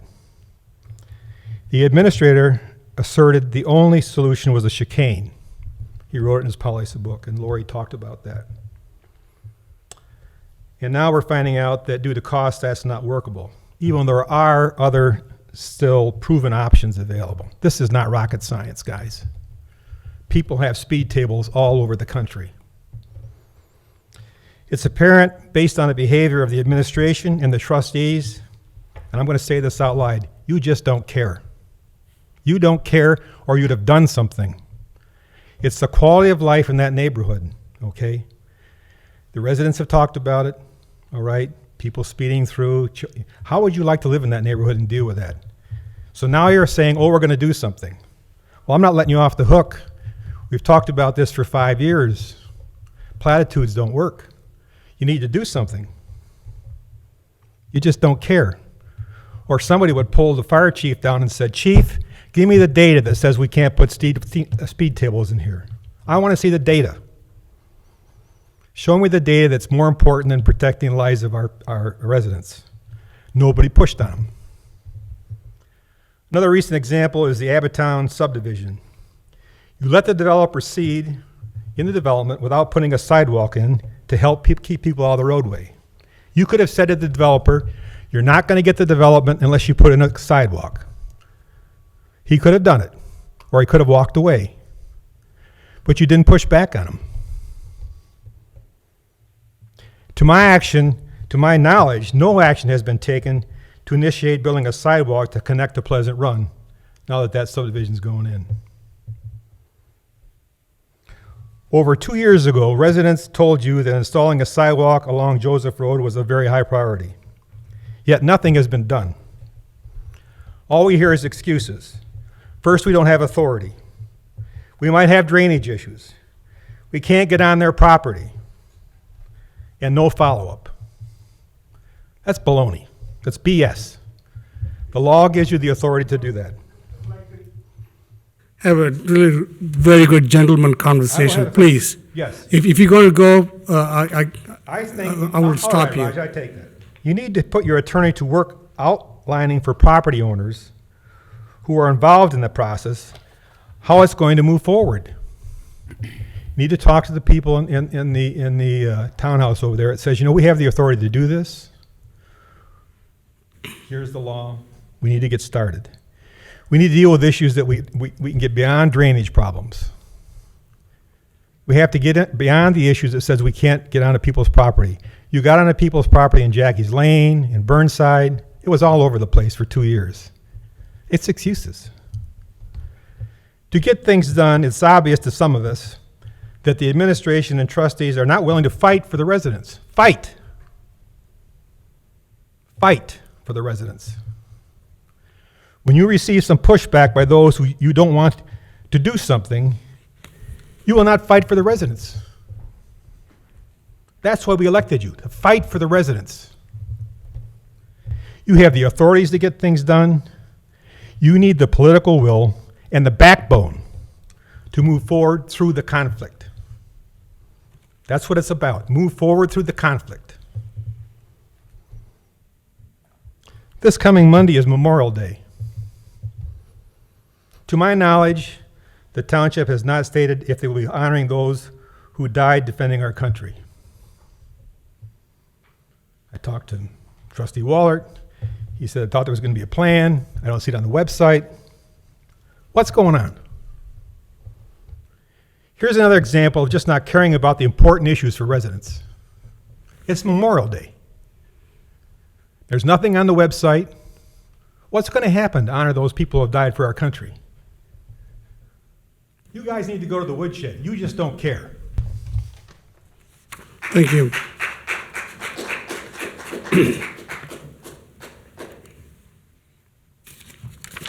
Okay, that concludes the citizens' reports. Trustees' report. Next. We'll go ahead. Sure. Thank you, Raj. I will respond to some of Mr. McVeigh's comments.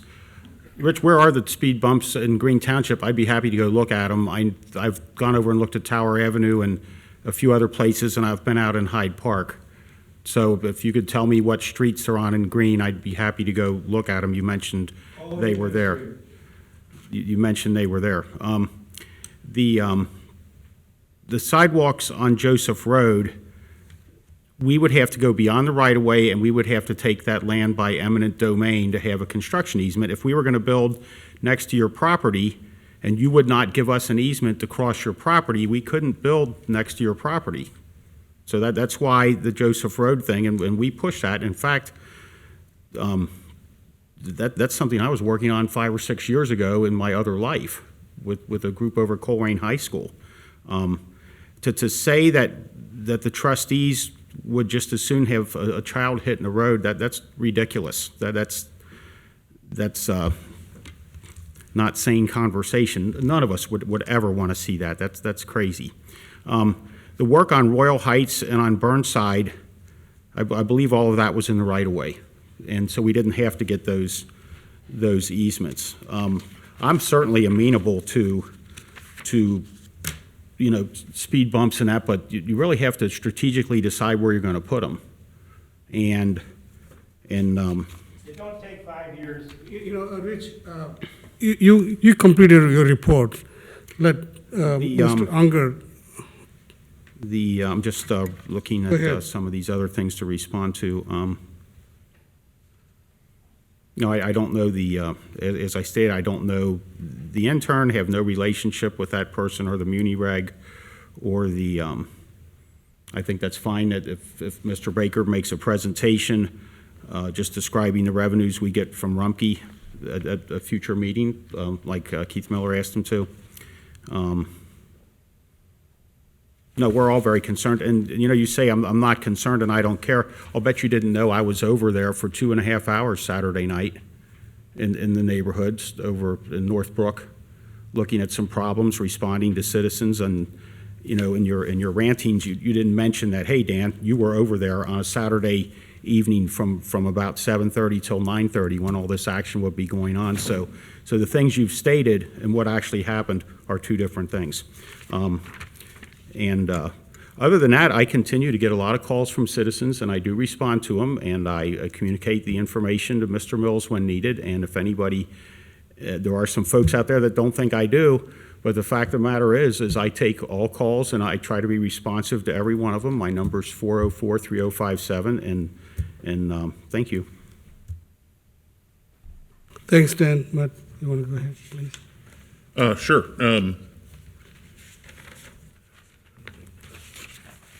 Flip around here.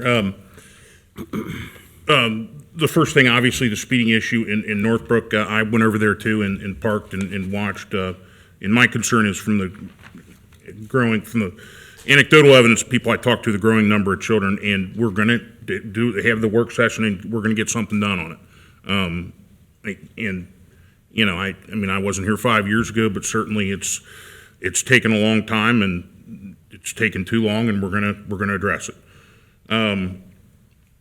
The November 13th, which is a Saturday, just to kind of put that date to the side, I had a meeting today with Tawana and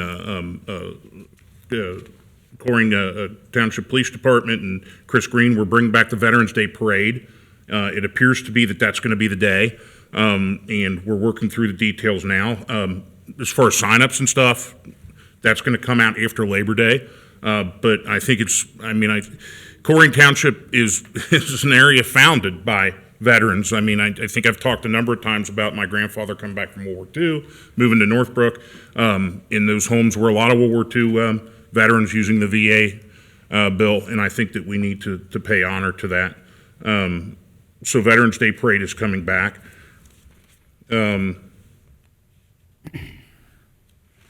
We talked about speed. The 2020 reports that Ms. Moore mentioned, did they? They're online. Okay. Okay. And I just pulled it up on my phone, and you could probably do the same.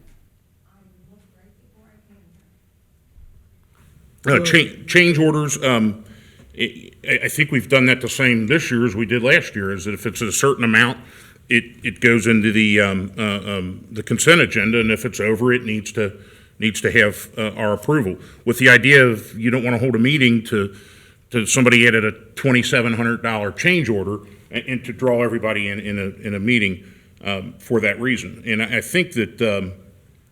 To be honest, the administration has pushed back and wanted a much higher level than the trustees have ever given them for consent, right? You guys have said, hey, that makes it more efficient. Yeah. So as far as pushback, there has been that pushback. But we're trying to address these issues as they come, one at a time. I don't know if anybody noticed, but a 6-year journey ended finally, and there are no advertising benches. Thank you. For everybody that worked hard on that. And it concerned me a little bit last meeting when Metro said, we've got these benches and we're going to pay with them for advertising. And I said, no, try again, because I think it makes a difference in kind of the quality of life. So we're working on all these issues as hard as we can, and I'm just over the moon about the presentation we just saw from our insurance broker. I think that's an outstanding opportunity too. So we're just going to keep plugging away, and I don't mind negative criticism. Tell us, and I think it's a valid point with the Northbrook traffic. We need to take care of it. I agree.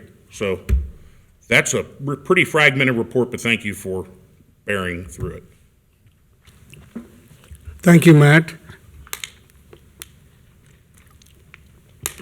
Last meeting, I told that my intention is that all the residents of our township will have a vaccine, because we've seen people dying of this COVID, and this is not going to happen in Colerain Township. And we had a successful thing in the last last week, one in Northbrook, one in the Groesbeck area, the one today around in the other end of the Walmart, which is the fabric store is, and it was very successful. And we continue to have, after 2 weeks, find the locations, continue to give the vaccines. This one-dose vaccine, we need to have the vaccine. It saves life. And, it is very, very saddening to hear people that the 3 trustees don't care about our residents. That is absolutely lie. We care. We care. Dan takes every phone call he receives. Matt takes every phone call, email he gets. He talks to the people. I do. I visit the people. When they call me, I go to their homes, listen to them. I go to the neighborhood meetings. We care. And we are so lucky. We got excellent administrative people working hard with the trustees.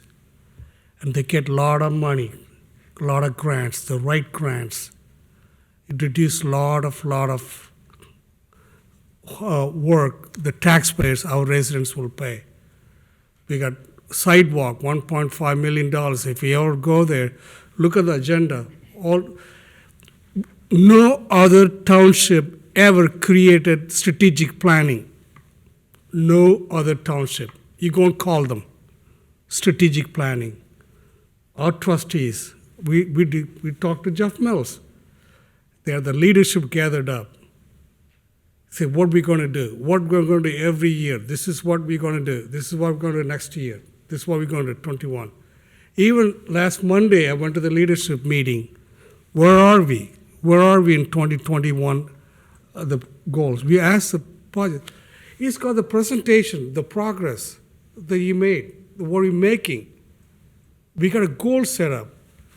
All the goals are geared towards the welfare of our residents. Welfare. We want to make our neighborhood a better place to live. I promise that. I will still do it again. And we got a fine young leadership here in the administrations. These guys work so hard. It's unbelievable. I get an email from him like 1 o'clock, 2 o'clock, 5 o'clock in the morning. Jeff, McElroy, all these guys. They care about the community. And we promise you, we're going to take our township way above. Look at this. One of the township in the whole state of Ohio, the government gave $7.5 million based on what? Our visions, our goals. They had a hope in our township. This township is going to do a great job.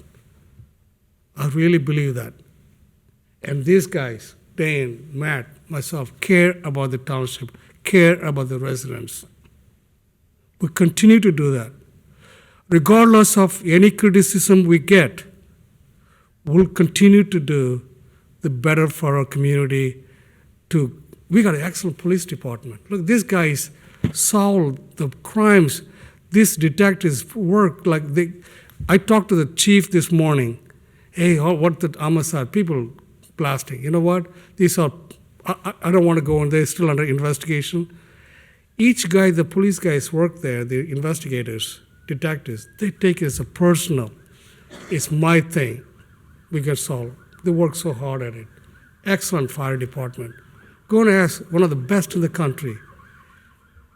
For what? This is for the better for the residents.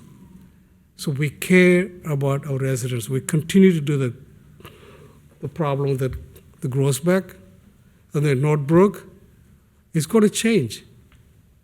Okay? That's the report. Thank you.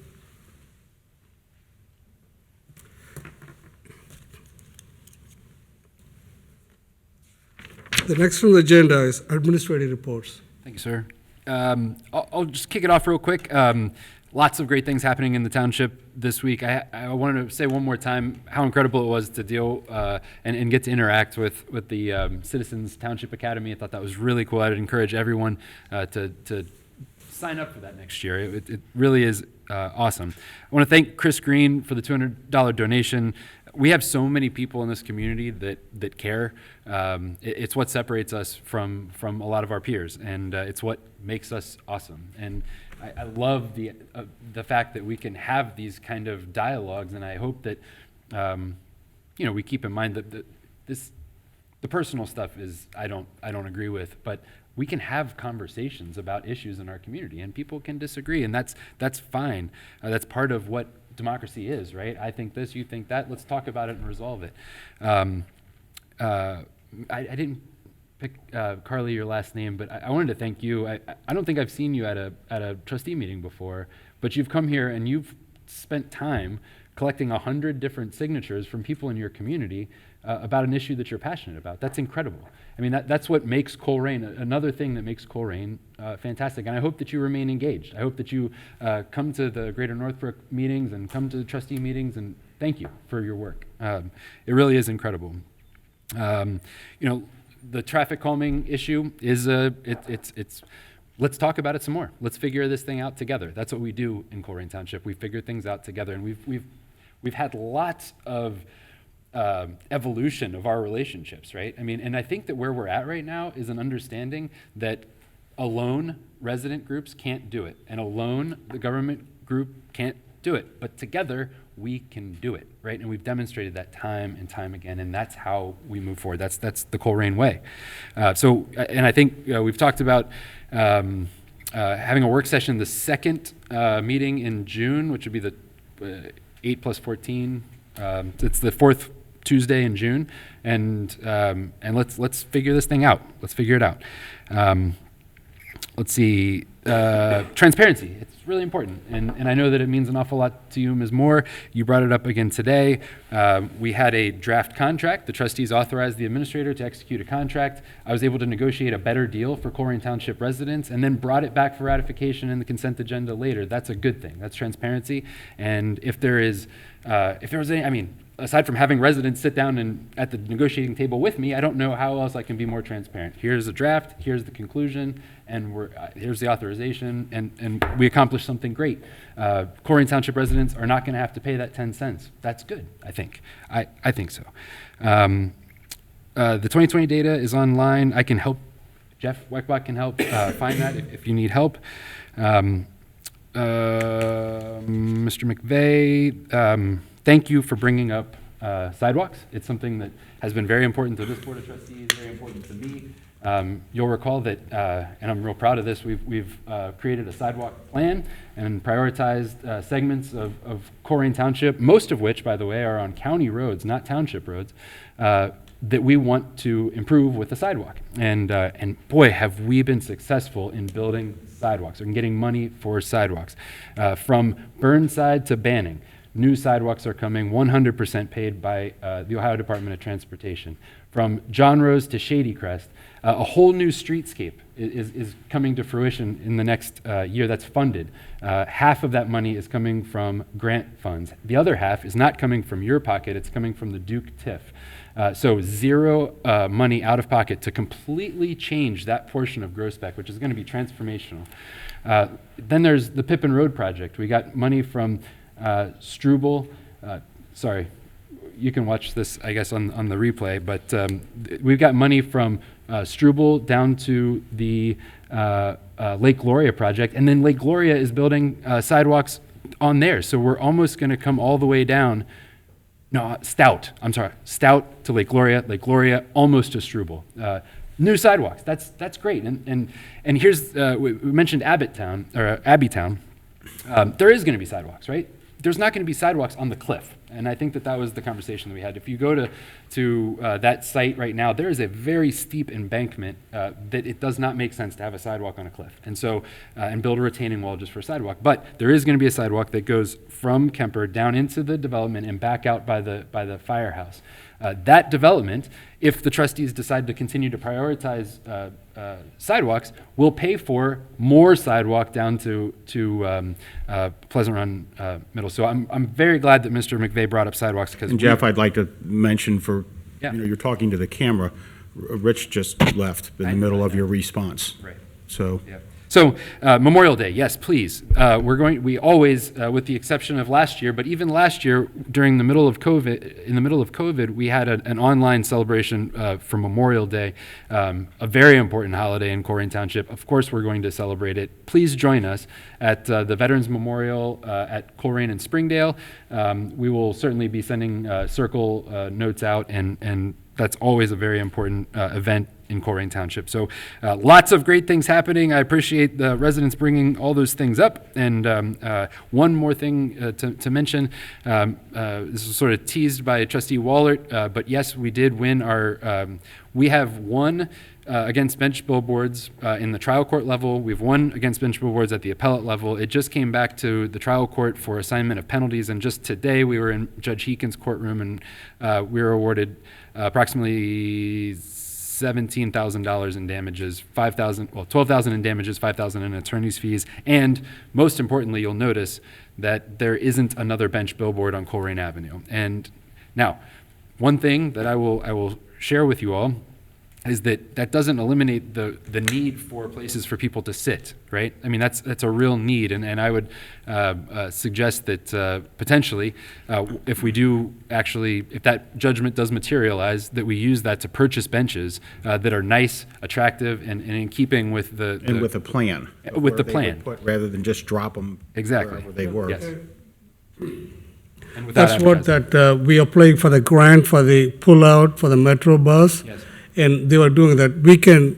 I talking to the CEO, the benches, like I mentioned about, you saw the picture of benches. We don't need to put an ad in it. Right. You know, we put a bench, the pull-out, still the grant money available. The bus, that'll help the traffic flow of Colerain Avenue. Okay, and they are paying for that from the tax levy. That would be great. That'd be great. So that concludes my administrative report. I'd like to invite Chief Walls. Do you have an administrative report this evening? Nope. Okay. Lieutenant Phillips, would you like to give the report for the police department? Would you like a water? Evening, Board. Just a couple things this evening. I'm really just going to focus on, you were aware we had a pretty exceptional weekend with 3 shootings, one of them fatal. So I want to kind of provide a recap and understanding that there's still ongoing investigations, explain where we are at this point with them. So 2 of them happened on Saturday. The first one around 5 p.m. or so. That one occurred in Northbrook. Officers were originally called to Merino Drive, but learned that it occurred elsewhere. That one, the individual, a young male adult, received some gunshot wounds that were not life-threatening, and that one is still an ongoing investigation. We have a little bit of information on that. While the detectives were finishing that one up, we received the call for the next shooting, which was about 9 p.m. that evening. That one was, I probably saw it on the news as well, that one was on Regal Lane. And despite the life-saving measures that were implemented by both our officers that responded and the fire department, unfortunately that individual passed away in surgery at UC. So that shooting ended up being a homicide. And then, so our officers were out until about 4 o'clock that morning. Our detectives that were called in to work that, they were all out till about 4:30 that morning. And I think it goes right back to what Mr. Rajagopal was saying earlier. They taken it personally, and they worked their tails off. They worked tirelessly this weekend. So after being out all that time on Saturday, then Sunday, they received a call for another shooting, this one on Ash Hill. The first shooting in Northbrook and the one on Ash Hill, we have reason to believe are drug-related. The individual on Ash Hill received non-life-threatening gunshot wounds as well. So for 2 of the 3, we have already identified suspects and signed charges. We're attempting to apprehend the suspects at this point. So again, I can't commend the patrol officers that responded enough and how well they did in managing the scenes, as well as the detectives that are part of the investigative unit. and the work that they've done, not only over the weekend, but then we're right back in here Monday morning, working diligently. And we spent the last 2 days developing our leads and working to get these people apprehended and off the streets.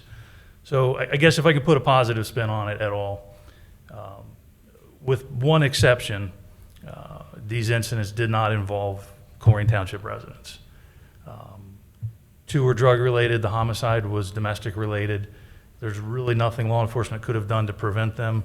But again, we've worked tirelessly to solve them and bring them to resolution and get these people off the streets. So, again, kudos to the guys that came out this weekend and worked and took care of this. So I'll open it up if you guys have any questions or anything. I would just say thank you for the update, and people need to realize that's, our police officers are people also, and it's probably very difficult to walk into a situation and see somebody on the ground and to try to preserve their life and try to catch the bad person at the same time and try to leave all that at work and then go home and lead a normal life. I think everybody up here is aware what a difficult job it is, and thank you for doing it. Thank you, appreciate it. Yes, sir, please convey my humble thanks to all the officers, investigators involved in this very serious incident. They worked tirelessly, like as you said. They did a fantastic job. Thank you. Yes, sir. Thank you. Same thing. I mean, I'm amazed at the closure rate on these shootings and the rapidness to which it gets done. If you take a look at surrounding communities and how many actually remain unsolved or uncharged, it's incredible. I don't know what it is about our detectives, but they get it done. And I think it's probably, you made reference to the responding officers. It probably starts with them, maintaining a good scene so that there's a quality investigation done. And it just really bothers me that they seem to happen in clumps so that the guys get no rest for like 7 days. But thank you so much, and just let them know that every day I think about our first responders and the work they do and the challenges by the police that the police face, and I'm thankful that we have such a good force. Thank you. Thank you.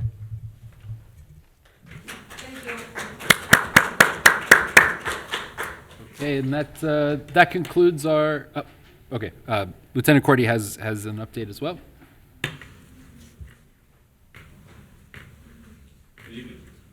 Good evening, Lieutenant. Thank you, sir. Thanks. Oh yeah. Good evening, Board. A little change of direction here in our conversation. I'm before you tonight to discuss and just bring up the Environmental Crimes Unit. We are up and running. I know this is something that brings interest to each one of you, so I wanted to step before you and just give you a quick update of what's going on. This Environmental Crime Unit consists of Officer Henry Boyd, Sergeant Penley, Code Enforcement Officer Chris Cavallero, Code Enforcement Specialist Laura Dakin, and Code Enforcement Specialist John Schussler. The piece of paper I handed you is a quick breakdown of what the unit has done so far. The top is just Officer Boyd's efforts. As you can see, there's quite a few things that he's coming into contact with that is hot topics, if you would. Multiple contacts already with illegal dumping, 3. Open burns and open dumpings. He's working directly with the fire department on that. He's been out on 3 of those calls. Abandoned vehicles. He's stickered 28. He's towed 8 of those. Residential zoning issues. This is where he's gone out with the code officers and assisted them directly with some problematic or troublesome houses. I have to laugh because I'm looking at some of these thinking, I know what that one is, I know what that one is. I'm sure you But do. see, I don't go on Facebook and social media and do that. I just call him and he hands it off. It's funny to look at this. Yes, and this is something we have no problem bringing forward to you whenever you wish. He's been out 9 times for that, assisted at the impound lot 3 times. Parking complaints and lawn parking, that's obviously a big hot topic again. 21 times he's been out. Solicitors, he was just out today, so this number is actually 7. Extra patrols, he's going out, he's 19 of those. Traffic stops, those are actually all in Northbrook. He's only been able to do 4, but when he's seen action, he's been able to take it. One of my, probably the most important in my eyes in this is the officer assist at 7. And what that is Henry's able to stop what he's doing when someone needs assistance. So he's able to realize, and we're able to force multiply and have another officer out on the road by having this unit out there, and that gives our officers a backup officer. So it's officer safety is very important to us, and being able to have an extra body on the road to have him respond 7 times is frankly amazing. This next section is directly about his response to citizens. So he's responded to citizens and the complaints that they've made 15 times via the phone, 16 emails, and he's responded in person 22 times.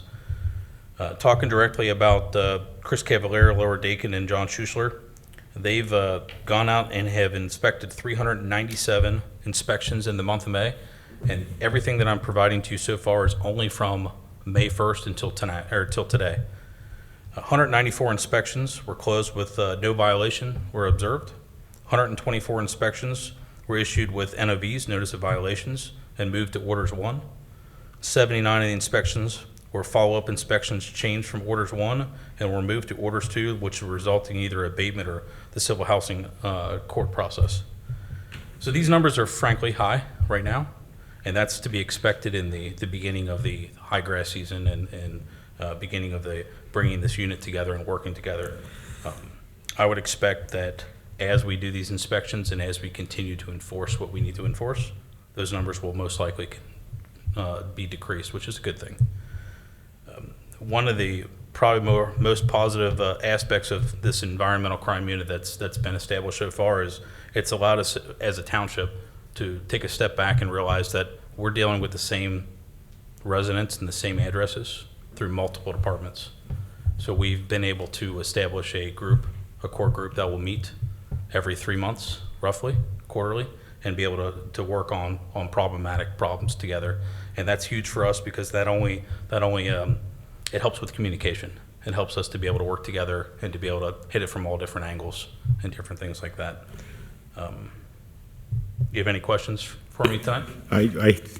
Go ahead, Dan. The abandoned vehicle sticker, 2 of those were from Mark Denny, because and I know where they're at, and that one car has been there for a while, and the guy keeps putting air in the tires, and people need to understand that Governor DeWine extended license plates, I think, through. I think it's July 1st right now. Yeah, so people still have stickers on their car that say their license plate expired in October of 20 or July of 20, but all those expired plates, the day of reckoning, did you say it's July 1st? I believe it's July 1st. So July 2nd, there's going to be a lot of cars that have been sitting that we can finally do something with. And we talked about it with those 2 that I talked to Mark about, and this is fabulous. This is not something that happens overnight, but it's just between Raj and Matt and everybody else up here, it just takes a while to get this to come together. Boy, what a great first report on how it's working out. I'm just very pleased with it. These are directly coming from contacts that are being made with each one of you, so it's important for us to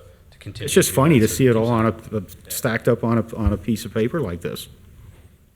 Because I just keep handing them off and move on to the next thing. And we're working on. How'd you come up with 28 of them? You know. A lot of those actually were ones that he's been watching himself as well. So he goes after them. He goes after and finds them. So he's working his tail off. So I have a general question. I echo what everybody else says. I love this. So you said something very interesting to me, that you're finding that there are departments that deal with the same people. Is that a lack of interest in complying usually, or is there an educational problem? Is there an education problem there? Is there something? One thing we don't do, and I didn't know when I bought my first house, I didn't know what my responsibilities were as a homeowner. Do I own the easement? Do I not own the easement? And what happens if a tree falls from the neighbors back onto my fence, and any of that stuff? Is it an education issue, or do you think it's mainly just a lack of interest in complying? I think the safe answer to that is, as a police department as a whole, we're community policing We operate completely with community-oriented policing, and we always try to educate. Mhm. But to be frank, a lot of it comes down to, yes. Answer B. Yes.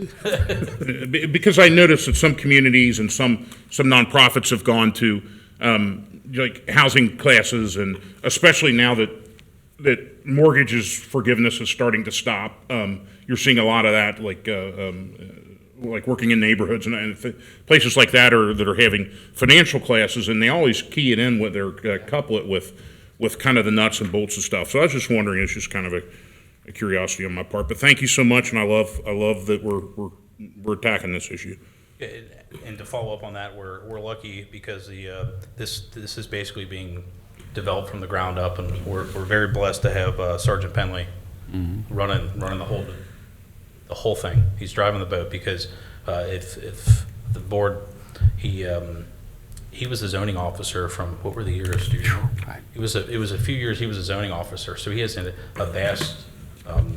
vast range of experience working with multiple different departments through Hamilton County, and he's able to teach not only Officer Boyd, but he's working with the other three as well, and teaching them different avenues that they weren't aware of, and it's working really well so far. Fantastic. That's great news. The Cadillac that's abandoned over on Schuster Court, the fella down in the cul-de-sac that called me about that the other day, he sent me a picture of the, you guys recall there was a burned out house at 6700 Schuster. Yes. That was brought to our attention. Jeff went out and found some grant money to tear it down.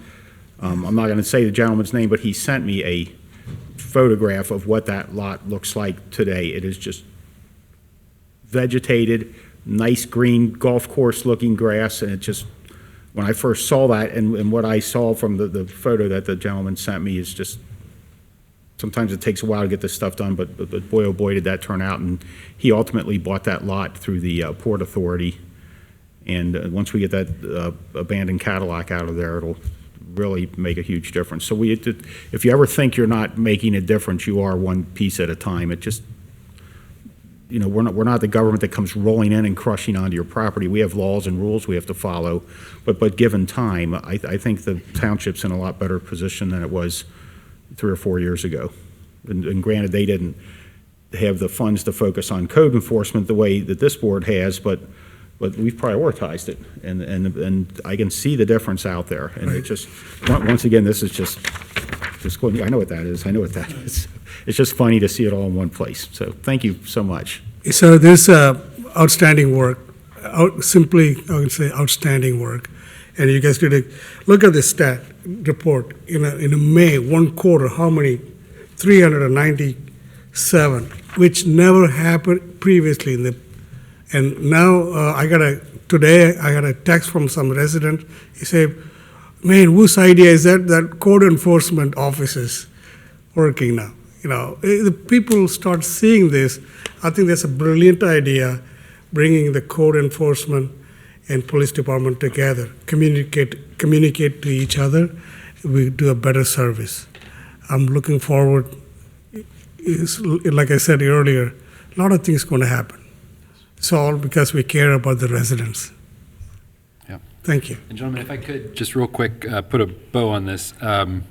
You know, let's remember how this happened. So the Board of Trustees said, you know, staff, litter is an issue. Clean, we want a clean community. We want a green community, we want a prosperous community. Clean, green, and prosperous, that's the big theme, right? And then we figure out ways to make that work. You guys set the priority. You said jump, we said how high, we'll get it done, right? And here we are. Now listen, it's May. I wish it would have started in February. But we're here in May, and it's getting done, and I just, Lieutenant Cordy is absolutely right.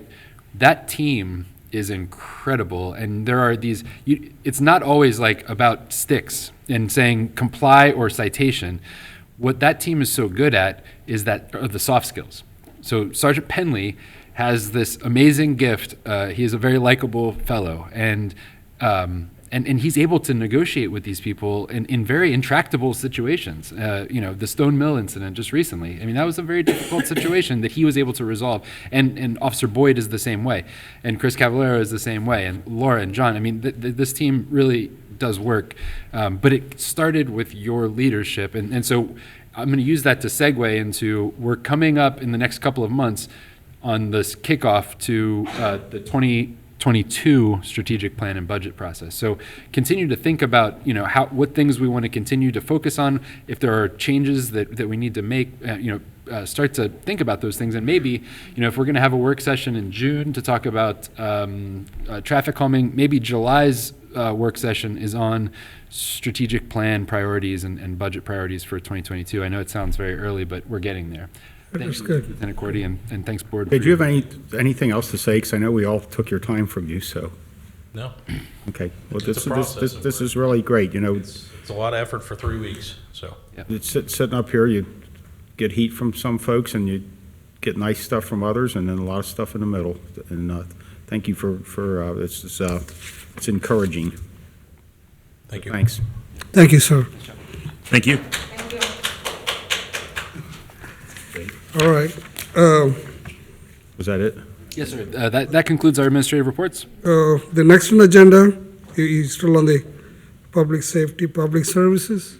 Yes, should we bring Lieutenant Cordy right back up for public safety? So this typically would be used to be in our planning section, but now because it's in the police department will be presenting the nuisance resolution. Lieutenant Cordy? Good evening. Back here again. Board, I have a resolution declaring nuisance and ordering abatement. Recommend adoption for the resolution to abate the following properties for the removal of uncontrolled vegetation and/or refuge. 8027 Blanchetta, 3385 Colleen, 8300 Colerain, 9161 Coogan, 9173 Coogan, 2727 Lincoln, 10071 Manistee, 10342 Moonflower, 9810 Norcrest, 2479 Ontario, 8944 Pippin, 2668 Springdale, 2827 Springdale, and 2397 Washington. I motion that we approve the resolution declaring nuisance and ordering abatement at the properties described. I second it. Any discussions? I would like to add that the one over on Memory with the 15-inch tall grass, we've already cited them once, and I talked to Jeff about that, and you said we could just go ahead and put that on the list of cuts. As long as it's been in the last 12 months, and I believe it has. It has been in the last 12 months, so I didn't forget about you, and we did talk about that, but it's just not on this list. I don't have any other discussion. Okay. Mr. Baker, roll call, please. Mr. Unger? Aye. Mr. Rajagopal? Aye. Mr. Waller? Aye. Thank you, Board. Thank you. Thank you, Lieutenant Cordy. Next items on the agenda come from the Administration Department. Invite Mr. Weckbach to present the first item. Good evening, Board. The first item I have for you tonight is a motion to set a public hearing for sidewalk maintenance project. This is on portions of Arborwood, Grovewood, and Springdale roads. So you'll recall over the past few years, we've worked with CDBG to get different sources of funding to assist us in actually moving forward with the maintenance and rehab of several of our sidewalks throughout the township. These are limited to low and moderate income areas of the township per CDBG guidelines. This is phase 2. So last year we did a big swath that was both in Northbrook and in Groesbeck. This year's is targeted in the section of Northbrook that I highlighted in the agenda item here. The overall project cost is expected to be about $30K. So we're confident that we're going to be coming in under the competitive bidding regulations, which kind of triages this a little bit so that we don't have to post in the paper as many times as we need to for this. I've included a copy of the letter that we sent out to the residents in this area, as well as a listing of all the different addresses with the number of blocks that we need to repair. Residents have an option to opt out by the July 13th meeting that is recommended for the public hearing. So I recommend adoption of a motion. Motion? Okay, go ahead, Smart. A motion to set public hearing for sidewalk maintenance project portions of Arborwood, Grovewood, and Springdale. I will second it. Any discussions? It's that, for those watching at home, that list is found on page 12 of the agenda. And then page 13 and 14 are the description of how the process works. And there's also 385-7500 if you have any questions. No other comments from me. And it looks like is that Yeah, it's, July 13th, 2021, Jeff? Yes. Okay. so we are going accordingly, we're going on the path of our goals. You know, sidewalk was brought to during the, Creating town connections. hall meetings. The citizens spoke, number priority is to build a sidewalk. You know, we had 2 meetings, they all want number 1 sidewalk. And you, guess what's happening? We're building sidewalks. It's very important. So, great work. Thank you. Any further questions? Nope. I mean, a discussion. Go ahead, Mr. Baker, please. Mr. Unger. Aye. Mr. Rajagopal. Aye. Mr. Waller. Aye. Thank you, Board. And boy, real-time updates. The property on Memory has been handled by the bank. The grass has been cut. Our code enforcement officer, Laura Dakin, is watching right now, and she just phoned in. Thank you for tuning in, Laura. Yeah. I'm glad to know one person is watching. We get several hundred viewers. Well, but let's pause again and just, there are part-time employees who are not working right now who care so much about this community that they are watching the video and engaging. I mean, this is us. This is Colerain. This is who we are. So just another example of They're watching because it's great TV. commitment. It's better than anything else that's on, I'm sure. Okay, next 2 items are budget-related and will be presented by Finance Director Mr. McElravy. Good evening, Board. Good evening.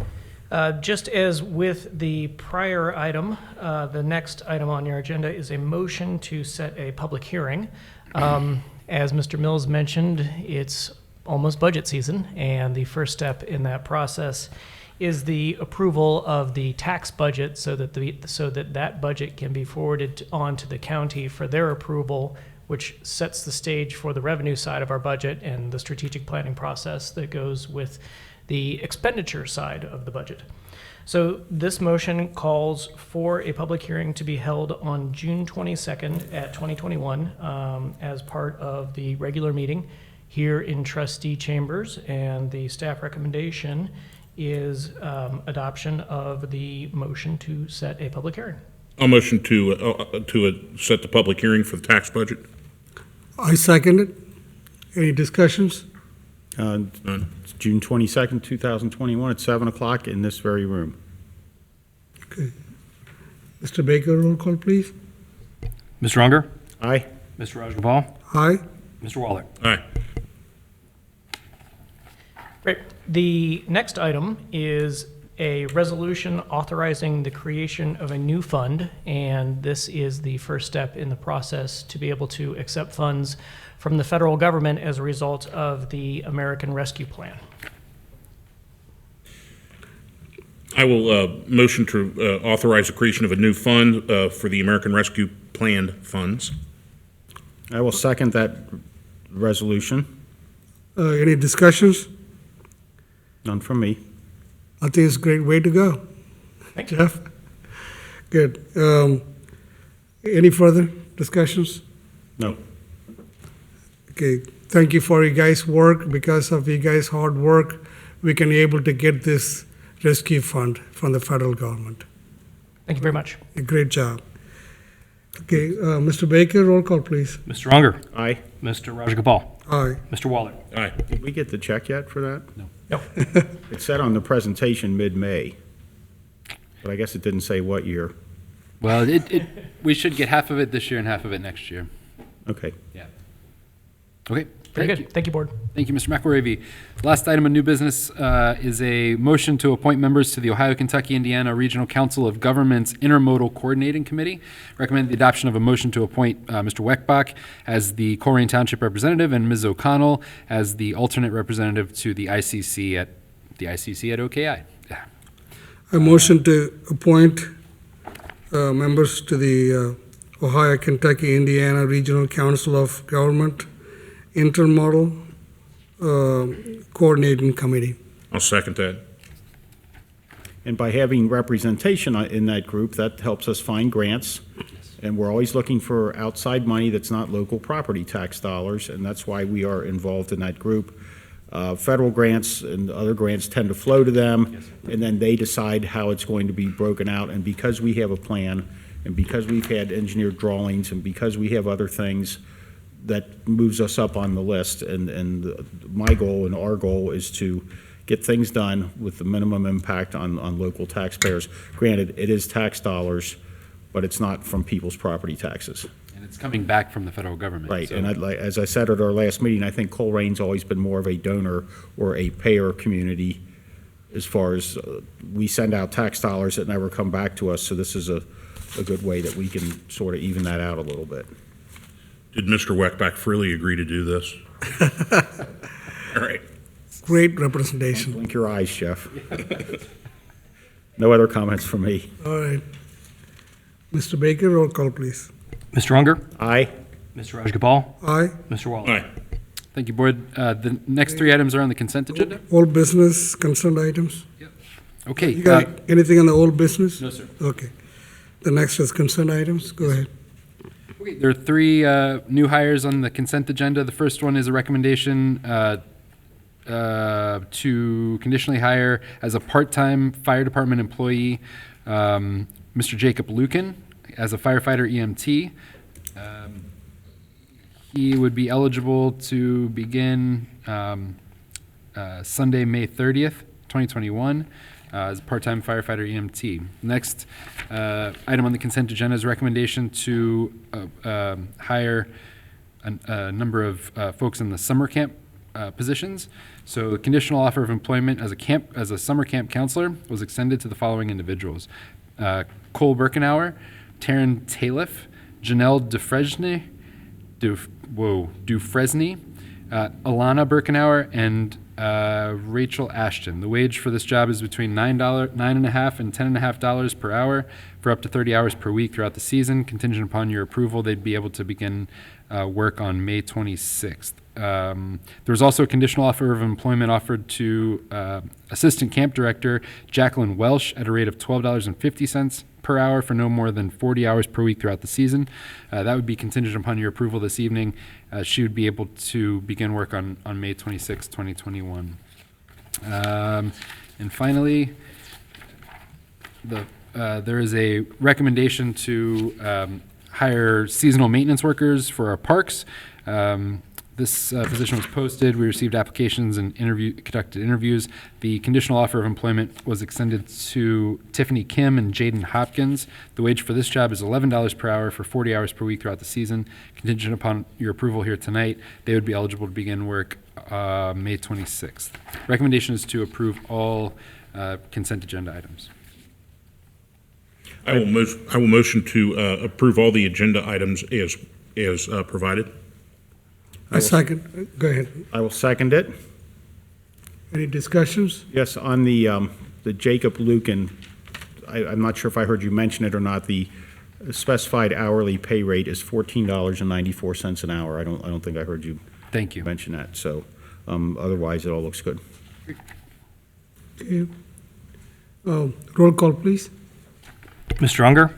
Aye. Mr. Rajagopal? Aye. Mr. Waller? Aye. Thank you, Board. We've accomplished a lot tonight.